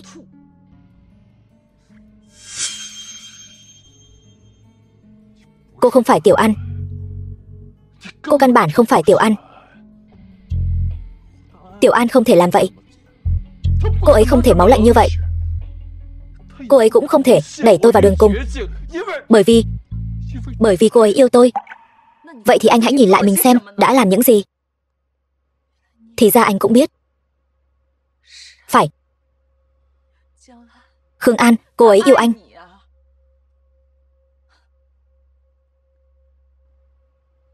Nhớ ra rồi. Tôi nhớ ra tất cả rồi. Đêm hôm đó chính là ngươi và muội muội tốt của ngươi. Lúc ta đang chạy bộ đêm, đã lái xe tông vào ta và cán qua cán lại nhiều lần. Ta có nên cảm tạ ngươi không? Vì đã không mua bảo hiểm nhân thọ cách xù cho ta. Làm kẻ thụ hưởng chẳng phải sẽ có lợi cho đôi mèo mà gà đồng các ngươi sao? Ta từ địa ngục trở về chính là để đòi mạng hai người. Ngươi muốn tuyệt tự sao? Ngươi thật không ra gì. Ta sẽ cho ngươi nếm mùi sống không yên ổn. Tiểu An, em có phải đã nghe con đàn bà thối Triệu Đình Đình đó nói gì phải không? Nó chỉ là ghen tị với chúng ta thôi. Nó không thể chịu được hai chúng ta tốt đẹp được. Em ngàn vạn lần đừng tin lời nó nói. Loại người như ngươi thật sự quá đáng sợ. Đàn bà yêu ngươi đều bị ngươi lợi dụng, đều bị ngươi xem như bàn đạp, sau đó lại đá văng đi. Ngươi chỉ có cái mã ngoài đẹp đẽ, nhưng làm toàn chuyện thất đức. Không phải đâu Tiểu An. Anh yêu em mà. Sao anh có thể làm hại em được? Tiểu An, đừng giả bộ đáng thương nữa. Cùng với cái công ty phá sản của ngươi, hãy về Tống Gia ăn bám đi. Còn nữa, ta sẽ giao đơn hàng trăm tỷ vào tay người anh trai mà ngươi hận nhất. Nếu ngươi không muốn bị chủ nợ loạn đao phanh thây thì hãy cầu xin hắn đi.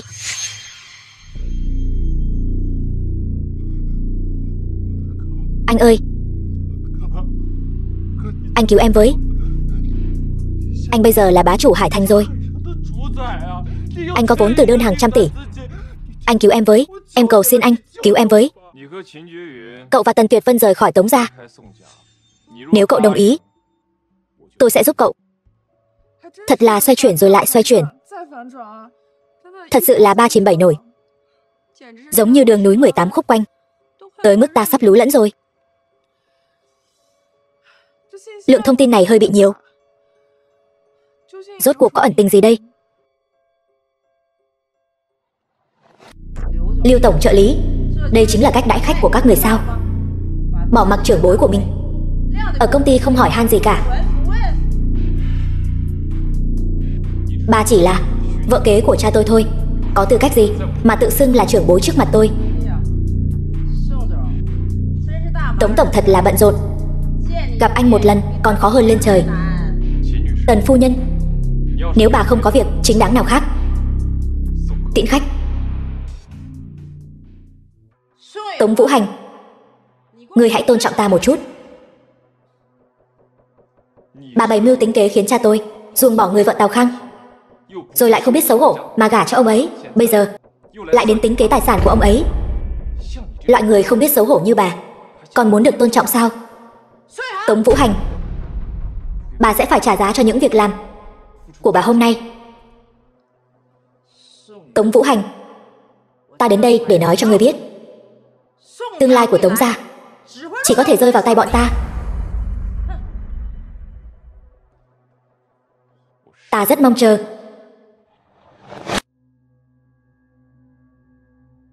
Trong này lại có nguồn gốc sâu xa như vậy. Thật không ngờ người đàn bà này lại có tâm địa rắn rết như vậy. Ân oán hào môn thật đáng sợ. Ngươi đã suy nghĩ kỹ chưa? Chuyện này Ca, chuyện này tất cả đều là do mẹ hồ đồ thôi. Ca, ngươi không cần nói với ta những lời vô ích này. Chỉ cần nói cho ta biết đồng ý hay không đồng ý. Đồng ý. Ta đồng ý với ca. Ta nhất định sẽ đồng ý với ca. Ca, ta yêu Tiểu An biết nhường nào. Trước đây ta đã hứa với nàng, chúng ta sẽ cùng nhau bạc đầu giai lão. Sao ta có thể lấy mạng nàng được? Nghĩ lại lúc trước, đám cưới thế kỷ của hai người họ ở Hải Thành, ai cũng biết. Hai người này rõ ràng rất yêu nhau. Tiểu Khương tổng có tiền có sắc vóc, người đàn ông nào lại nghĩ quẩn mà đi lấy mạng vị hôn thê của mình chứ? Tiểu Khương tổng có phải đã nhầm lẫn rồi không? Vậy chỉ có thể nói là hắn ta che giấu rất kỹ. Mọi người đều không dám tin, cũng không muốn tin. Phải, lấy mạng vị hôn thê của mình. Thật kinh khủng, thật tàn nhẫn. Cho dù là người bình thường cũng hoàn toàn không làm được. Nhưng Tống Thần hắn lại chính là một tên ác ma hại người không chớp mắt. Các vị, mọi người đừng tin lời cô ta nói. Tôi là nạn nhân. Tôi chính là Khương An. Không tin tôi thì còn tin ai? Cô không phải Khương An.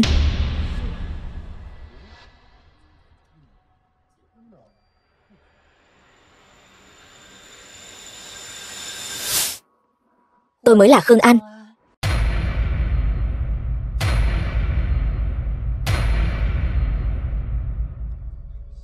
Không phải, tôi hoa mắt rồi sao? Sao lại có hai khuôn mặt giống nhau như đúc? Hai người giống hệt nhau thế này. Có cảm giác đau. Vậy tôi không nhìn lầm. Cô bị điên sao mà nhéo tôi? Nhưng mà hai người này thật giả lẫn lộn. Người trên đài không phải Khương An. Cô ta chỉ là kẻ giả mạo. Giả sao? Sao có thể như vậy được? Rốt cuộc ai mới là Tiểu Khương tổng thật sự? Ngươi là ai? Là tỷ tỷ. Tỷ ấy vẫn còn sống. Ngươi nói ngươi mới là Khương An. Ngươi có bằng chứng gì không? Triệu Đình Đình, ngươi lại đến đây làm gì? Bài học lần trước vẫn chưa đủ sao? Chỉ là một kẻ giả mạo, có tư cách gì nói chuyện với ta? Mọi người còn nhớ đám cưới thế kỷ trước đó chứ? Đương nhiên là do thủ phủ lão Khương tổng đích thân tổ chức cho con gái. Khương An thân là thiên kim tiểu thư, lại đính hôn với công tử bột Tống Thần. Đây chính là tin tức đầu đến lúc đó. Đó chính là lễ đính hôn xa hoa nhất thế kỷ này. Khương tiểu thư muốn cả thế giới chứng kiến tình yêu của cô ấy. Tôi nhớ ra rồi. Cặp nhẫn đính hôn đó lại là nhẫn hoàng gia, thời trung cổ vô giá. Đúng vậy, cặp nhẫn cưới lúc đó trên toàn thế giới chỉ có một cặp duy nhất, là cha cho chúng tôi. Nhẫn nam ở chỗ Tống Thần, còn nhẫn nữ ở đây. Tôi nhớ không nhầm, chính là cặp này. Tôi đã tận mắt chứng kiến. Chiếc nhẫn này không phải là đồ ăn cắp đấy chứ? Bao năm qua tôi mới lần đầu tháo chiếc nhẫn này ra. Hoa văn của nó khá đặc biệt, dấu vết trên tay tôi đủ để chứng minh. Tôi vẫn luôn đeo nó. Tỷ tỷ, tôi cần thêm một vài bằng chứng thuyết phục hơn. Tôi biết các người không thể xác nhận ai mới là Khương An chân chính. Vậy nên tôi đã chuẩn bị cái này. Đây là cái gì? Đây là báo cáo xét nghiệm ADN với lão Khương tổng. Nhìn cho kỹ, phù hợp với quan hệ cha con ruột thịt. Quả nhiên là tỷ tỷ. Cô mới là Khương An thật. Thần ca ca. Cô còn nhớ được bao nhiêu? Cái gì? Chính là cô đã ra tay với tôi, gây ra tai nạn xe, muốn tôi biến mất khỏi thế giới này, lại còn chỉnh sửa thành khuôn mặt của tôi, cải trang thành bộ dạng của tôi, muốn hoàn toàn chiếm đoạt cuộc đời của tôi. Không, tôi không có. Cô ta lại mất trí nhớ rồi. Cô thật sự khiến tôi quá thất vọng. Cô lại vì gia sản mà không tiếc ra tay tàn độc, khiến tôi mất trí nhớ. Tôi thật sự không có. Chị phải tin tôi. Em bị mất trí nhớ rồi. Đều có chứng cứ xác thực rồi. Cô còn gì để chối cãi? Chúng tôi cần thấy bằng chứng. Nếu không thì hôm nay mọi chuyện xảy ra đều không được tính. Đây là hồ sơ phẫu thuật thẩm mỹ của Khương Lai, và bằng chứng cô ta gây ra tai nạn xe. Xem ra những bằng chứng này rất bất lợi cho cô đấy. Đồ giả mạo. Cái bằng chứng giả của Triệu Đình Đình này làm cũng thật là không chê vào đâu được. Sự thật đã bày ra trước mắt rồi, cô còn muốn chối cãi? Trước khi điều tra rõ chân tướng, ai cũng không được vội vàng kết luận. Khương An đã thành công nhận lại thân phận của mình. Thần ca ca, chúng ta làm anh vui, rồi lấy mạng anh trả thù cho con tôi. Nhiệm vụ hoàn thành rất tốt, anh sẽ mãi yêu em.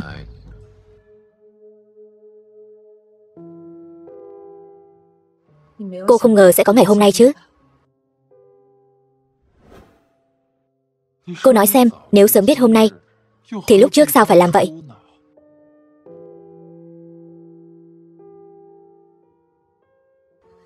Tỷ tỷ, cô không sao chứ? Anh cảm thấy sao? Tôi tin em. Những bằng chứng này nhất định có vấn đề. Tôi sẽ điều tra rõ ràng. Cảm ơn anh. Chỉ cần có anh ở đây, em mới có dũng khí đối mặt với tất cả. Yên tâm, anh sẽ không để em phải chịu uất ức nữa.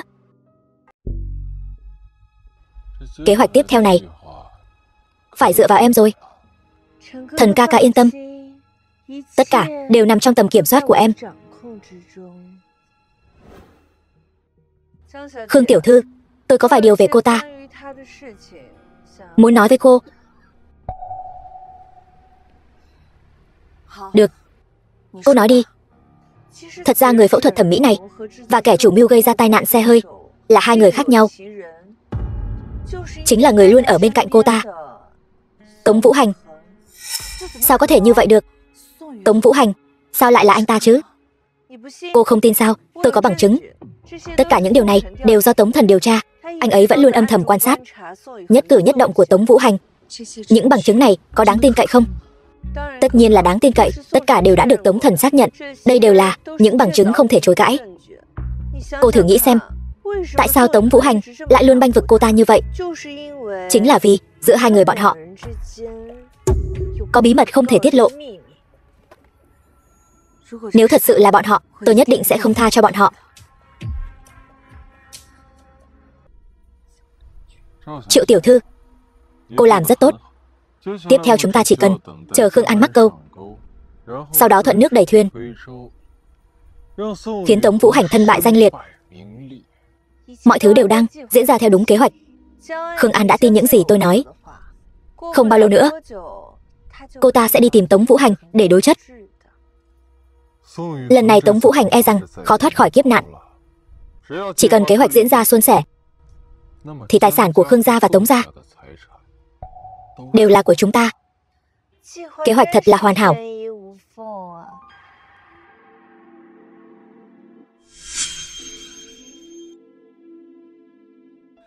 Tống Vũ Hành, anh rốt cuộc đã làm những gì? Tại sao anh lại sai khiến người phụ nữ đó? Tôi sai khiến người phụ nữ nào? Cô đang nói gì vậy? Anh đừng giả vờ nữa. Triệu Đình Đình đã nói với tôi rồi, là anh sai khiến cô ta phẫu thuật và gây ra tai nạn xe hơi. Cô ta nói gì? Thật là vô lý. Vô lý sao? Vậy những bằng chứng này là sao? Những bằng chứng này là giả mạo. Triệu Đình Đình đang hãm hại tôi. Nhưng mà tại sao cô ta lại hãm hại anh? Điều này rõ ràng là một âm mưu. Triệu Đình Đình và Tống Thần vẫn luôn âm thầm thao túng tất cả mọi chuyện. Mục đích chính là để hãm hại tôi, hòng chiếm đoạt tài sản của Khương gia và Tống gia. Tống Vũ Hành, anh bảo tôi làm sao tin anh được? Triệu Đình Đình nói rất chắc chắn, thật khó mà không khiến người ta nghi ngờ. Tôi nói lại một lần nữa, bằng chứng này là giả mạo. Triệu Đình Đình và Tống Thần mới là kẻ chủ mưu. Giả mạo? Anh nói là những bằng chứng này đều là giả? Phải, tôi nhất định sẽ tìm ra sự thật, trả lại sự trong sạch cho chúng ta.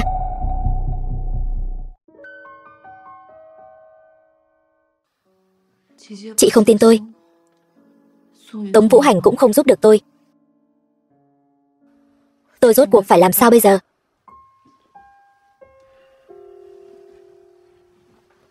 Cô không sao chứ? Tôi có thể có chuyện gì chứ? Dù sao cũng đã quen rồi. Yên tâm, tôi nhất định sẽ tìm ra sự thật, bất kể phải trả giá nào. Xem ra kế hoạch của chúng ta đang diễn ra suôn sẻ. Khương An đã bắt đầu nghi ngờ Tống Vũ Hành. Mọi chuyện mới chỉ bắt đầu thôi. Tiếp theo, chúng ta phải tăng cường nỗ lực để Khương An hoàn toàn tin rằng Tống Vũ Hành chính là kẻ chủ mưu. Vậy chúng ta nên làm thế nào? Tiếp theo, chúng ta phải tạo ra thêm nhiều bằng chứng giả, để ngoài việc khiến Khương An hoàn toàn tin tưởng, còn phải khiến Tống Vũ Hành và kẻ giả mạo kia không thể tự chứng minh mình trong sạch. Tôi hiểu rồi, tôi sẽ đi làm ngay.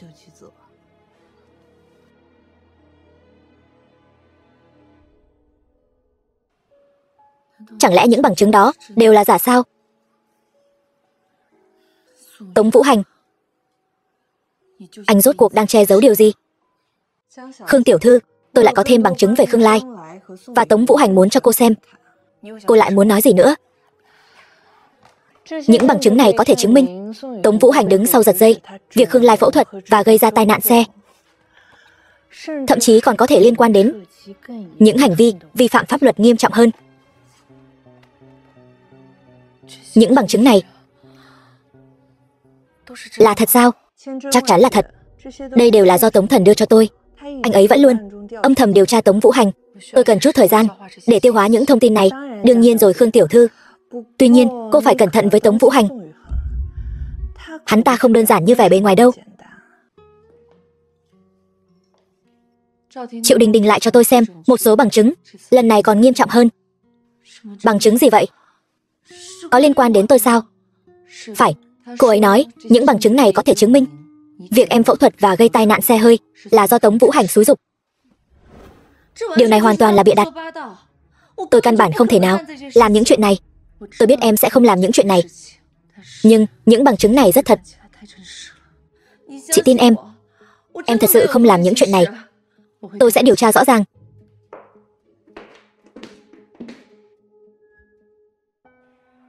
Tiểu An, trông sắc mặt em không được tốt. Em có tâm sự gì sao? Em muốn hỏi anh một chuyện. Được chứ, em cứ hỏi đi. Về Tống Vũ Hành và kẻ giả mạo kia, anh biết được bao nhiêu? Họ sao? Chuyện của họ tôi thật sự không rõ lắm. Sao vậy? Triệu Đình Đình nói với tôi là Tống Vũ Hành xúi giục cô ấy phẫu thuật và gây ra tai nạn xe hơi. Anh nghĩ chuyện này là thật không? Dù thế nào đi nữa, tôi cũng sẽ điều tra rõ sự thật. Nếu thật sự là do Tống Vũ Hành làm, tôi nhất định sẽ không bỏ qua cho hắn. Tôi hiểu rồi Tiểu An. Có gì cần giúp, tôi nhất định sẽ giúp. Tôi đi rót cho em cốc nước.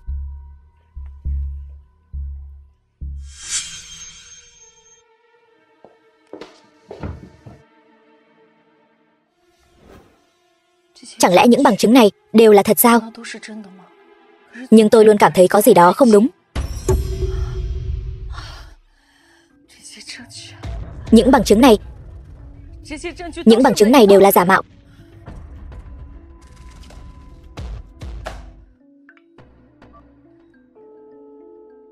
Alo, đi điều tra giúp tôi một việc. Khương tiểu thư, sau khi giám định, những bằng chứng này đều là giả mạo. Quả nhiên. Triệu Đình Đình, Tống Thần, báo cáo kiểm định, các người dám làm giả bằng chứng, hãm hại muội muội tôi sao? Khương tiểu thư, bây giờ cô đã có kết quả giám định này, có thể vạch trần lời nói dối của bọn họ rồi. Tôi sẽ làm. Cảm ơn sự giúp đỡ của anh. Triệu Đình Đình, Tống Thần, chuyện các người ngụy tạo bằng chứng tôi đã biết rồi. Cô đang nói gì vậy? Tôi không hiểu gì cả. Tiểu An, có phải cô hiểu lầm gì rồi không? Làm sao chúng tôi có thể làm giả bằng chứng được chứ? Đây là kết quả giám định do cơ quan giám định chuyên nghiệp đưa ra, chứng minh bằng chứng mà các người đưa cho tôi đều là giả mạo. Sao có thể như vậy được? Tuy nhiên, chỉ dựa vào báo cáo kiểm tra này, cô nghĩ có thể chứng minh được gì? Tôi chắc chắn sẽ không chỉ dựa vào nó mà đưa ra kết luận. Tôi sẽ tiếp tục điều tra, tìm ra sự thật. Khương tiểu thư, cô nghe tôi giải thích. Đừng giải thích nữa. Triệu Đình Đình, Tống Thần, hành vi của các người đã chọc giận tôi hoàn toàn rồi. Tôi sẽ khiến các người phải trả giá. Cô đến làm gì? Chúng ta bây giờ đã không còn quan hệ gì nữa rồi. Chúng ta đã từng. Chúng ta đã kết thúc rồi. Đừng nói những lời vô nghĩa này nữa. Nhưng tôi đã phát hiện ra tình hình mới liên quan đến Khương Lai. Cô ta có thể sẽ đe dọa đến anh. Khương Lai, cô ta lại làm sao nữa? Tôi phát hiện cô ta có liên quan đến vụ tai nạn xe. Cô ta có thể nắm giữ một số bằng chứng quan trọng. Cô chắc chắn chứ? Chắc chắn 100%. Vì vậy chúng ta phải cẩn thận ứng phó. Chuyện này tôi sẽ suy nghĩ kỹ. Cô hãy về trước đi. Có tin tức gì tôi sẽ báo cho cô.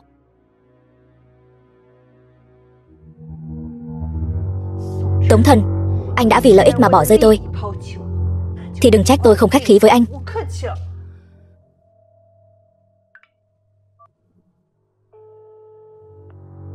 Là tôi có chuyện quan trọng muốn nói. Tống Tổng, đây là đoạn camera ngày Khương An gặp tai nạn. Anh xem đây.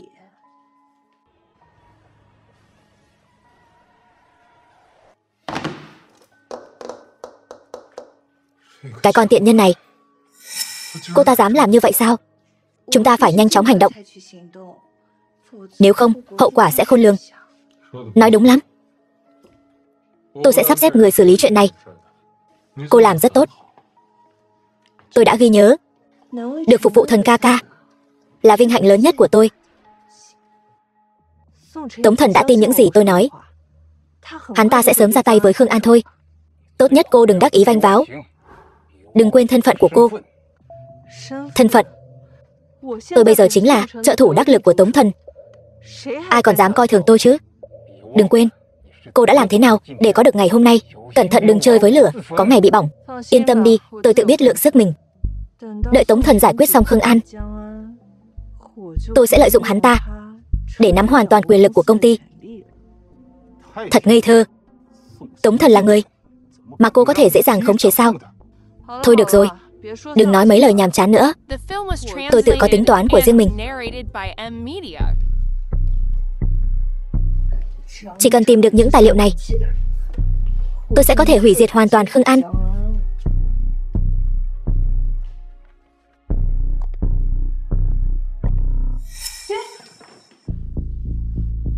Triệu Đình Đình, cô đến đây làm gì? Tôi chỉ đến tìm đồ thôi. Tìm đồ? Tôi thấy cô đến tìm đường xuống mổ thì có. Khương An, đừng ép tôi. Tôi đang nắm giữ điểm yếu của cô đấy. Điểm yếu? Cô nghĩ tôi sẽ sợ cô sao? Tôi sẽ giao cô cho cơ quan chức năng để pháp luật trừng trị cô. Không, cô không thể làm vậy. Tống Thần sẽ đến cứu tôi. Tống Thần? Hắn ta bây giờ còn lo chưa xong thân mình nữa là. Triệu Đình Đình, cô bị tình nghi ăn cắp bí mật thương mại và xâm nhập trái phép nhà riêng của người khác. Bây giờ mời cô hợp tác điều tra với chúng tôi. Nhân viên chấp pháp, tôi bị oan. Tôi bị hãm hại. Hãm hại? Vậy cô nói xem, ai hãm hại cô? Là Khương An. Cô ta muốn hãm hại tôi nên cố tình giăng bẫy này. Khương An, chúng tôi hiện có đủ bằng chứng cô đã vào thư phòng Khương gia và định ăn cắp tài liệu. Vậy cô có bằng chứng gì chứng minh cô vô tội không? Tôi không có. Nhưng tôi đảm bảo tôi nhất định sẽ tìm được bằng chứng. Trước khi cô tìm được bằng chứng, cô không thể rời khỏi đây. Anh là cảnh sát. Tôi là bạn của Triệu Đình Đình. Tôi có vài lời muốn nói với cô ấy. Bạn? Cô ấy hiện đang bị thẩm vấn. Mời anh rời khỏi đây. Cảnh sát, chỉ vài lời thôi mà. Anh tạo điều kiện một chút được không?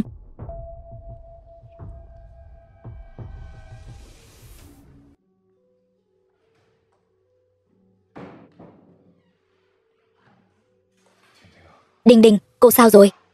Họ không làm gì cô chứ? Thần, em sợ lắm. Họ nói em ăn cắp bí mật thương mại và còn muốn giam em lại. Anh nhất định sẽ cứu em ra. Anh đã sắp xếp xong rồi, em sẽ sớm được rời khỏi đây thôi. Thần, cảm ơn anh. Em biết anh sẽ không bỏ rơi em mà. Nhưng em phải nói cho anh biết, rốt cuộc em đã làm gì? Tại sao em lại bị đưa đến đây? Em chỉ muốn lấy một số tài liệu của Khương An để uy hiếp cô ta. Em thật sự không biết mọi chuyện lại thành ra thế này. Đồ ngốc này, sao em lại làm chuyện như vậy chứ? Em có biết em đã phạm pháp rồi không? Thần, em sai rồi. Lần sau em sẽ không làm vậy nữa. Anh cứu em với. Từ giờ trở đi, mọi chuyện đều phải nghe theo anh. Nhất định sẽ nghe anh.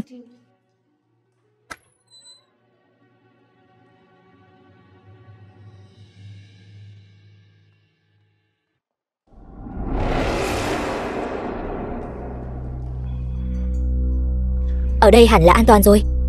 Chúng ta trốn ở đây một lát. Thần ca ca, cảm ơn huynh. Ngươi hiểu lầm rồi. Ta chỉ sợ ngươi liên lụy đến ta. Tống Thần, ngươi nghĩ ngươi chạy thoát được sao? Sao cô lại tìm được đến đây? Ngươi nghĩ kế hoạch của ngươi hoàn mỹ lắm sao? Nhưng lại không ngờ tới, tất cả đều nằm trong tầm kiểm soát của ta.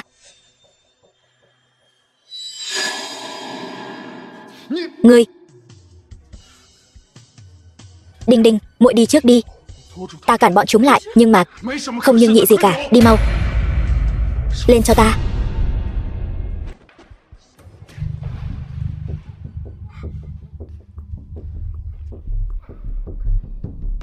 Tống Thần, nữ nhân của ngươi đã chạy rồi. Ngươi còn định chống cự đến cùng sao? Cho dù chỉ còn một mình ta, ta cũng sẽ không để ngươi được tọa nguyện. Tống Thần,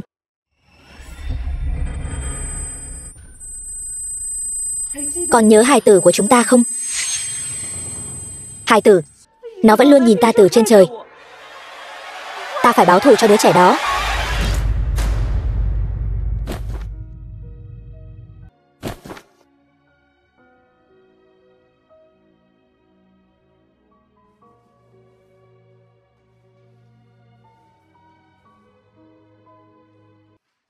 Tiểu Lai, chúng ta cuối cùng cũng làm được rồi. Những kẻ đã làm hại chúng ta đều đã phải chịu sự trừng phạt thích đáng. Tỷ tỷ, muội chưa bao giờ nghĩ tới sẽ có khoảnh khắc này. Chúng ta cuối cùng đã báo thù rồi.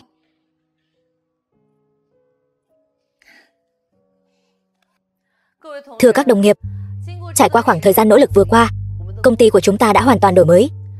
Tiếp theo, chúng ta sẽ cùng nhau tiến bước, cùng nhau tạo nên một tương lai rực rỡ hơn.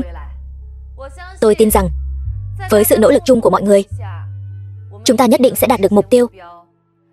Hãy vì ngày mai của công ty cùng nhau cố gắng.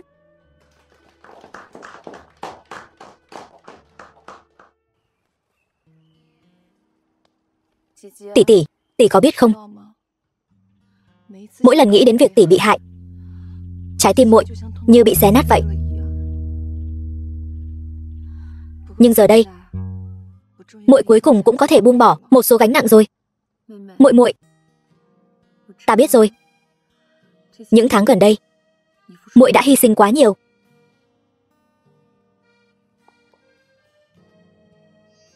Tiểu Lai, cạn ly vì sự hợp tác thành công của chúng ta. Cụng ly. Nhưng mà em càng muốn cạn ly vì tình yêu của chúng ta hơn.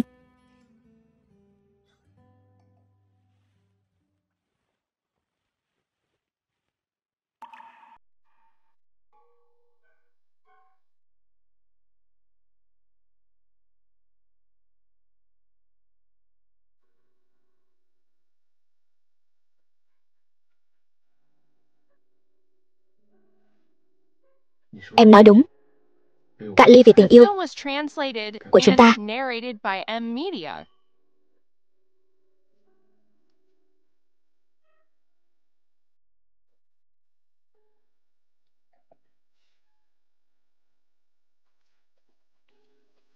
Tình yêu của chúng ta bắt nguồn từ khế ước. Nhưng giờ đây, tình yêu anh dành cho em đã hoàn toàn vượt qua phạm vi của khế ước. Thật sao? Vũ Hành, Tiểu Lai, anh yêu em. Không chỉ bởi vì em là bạn gái của anh, mà quan trọng hơn là vì em là em.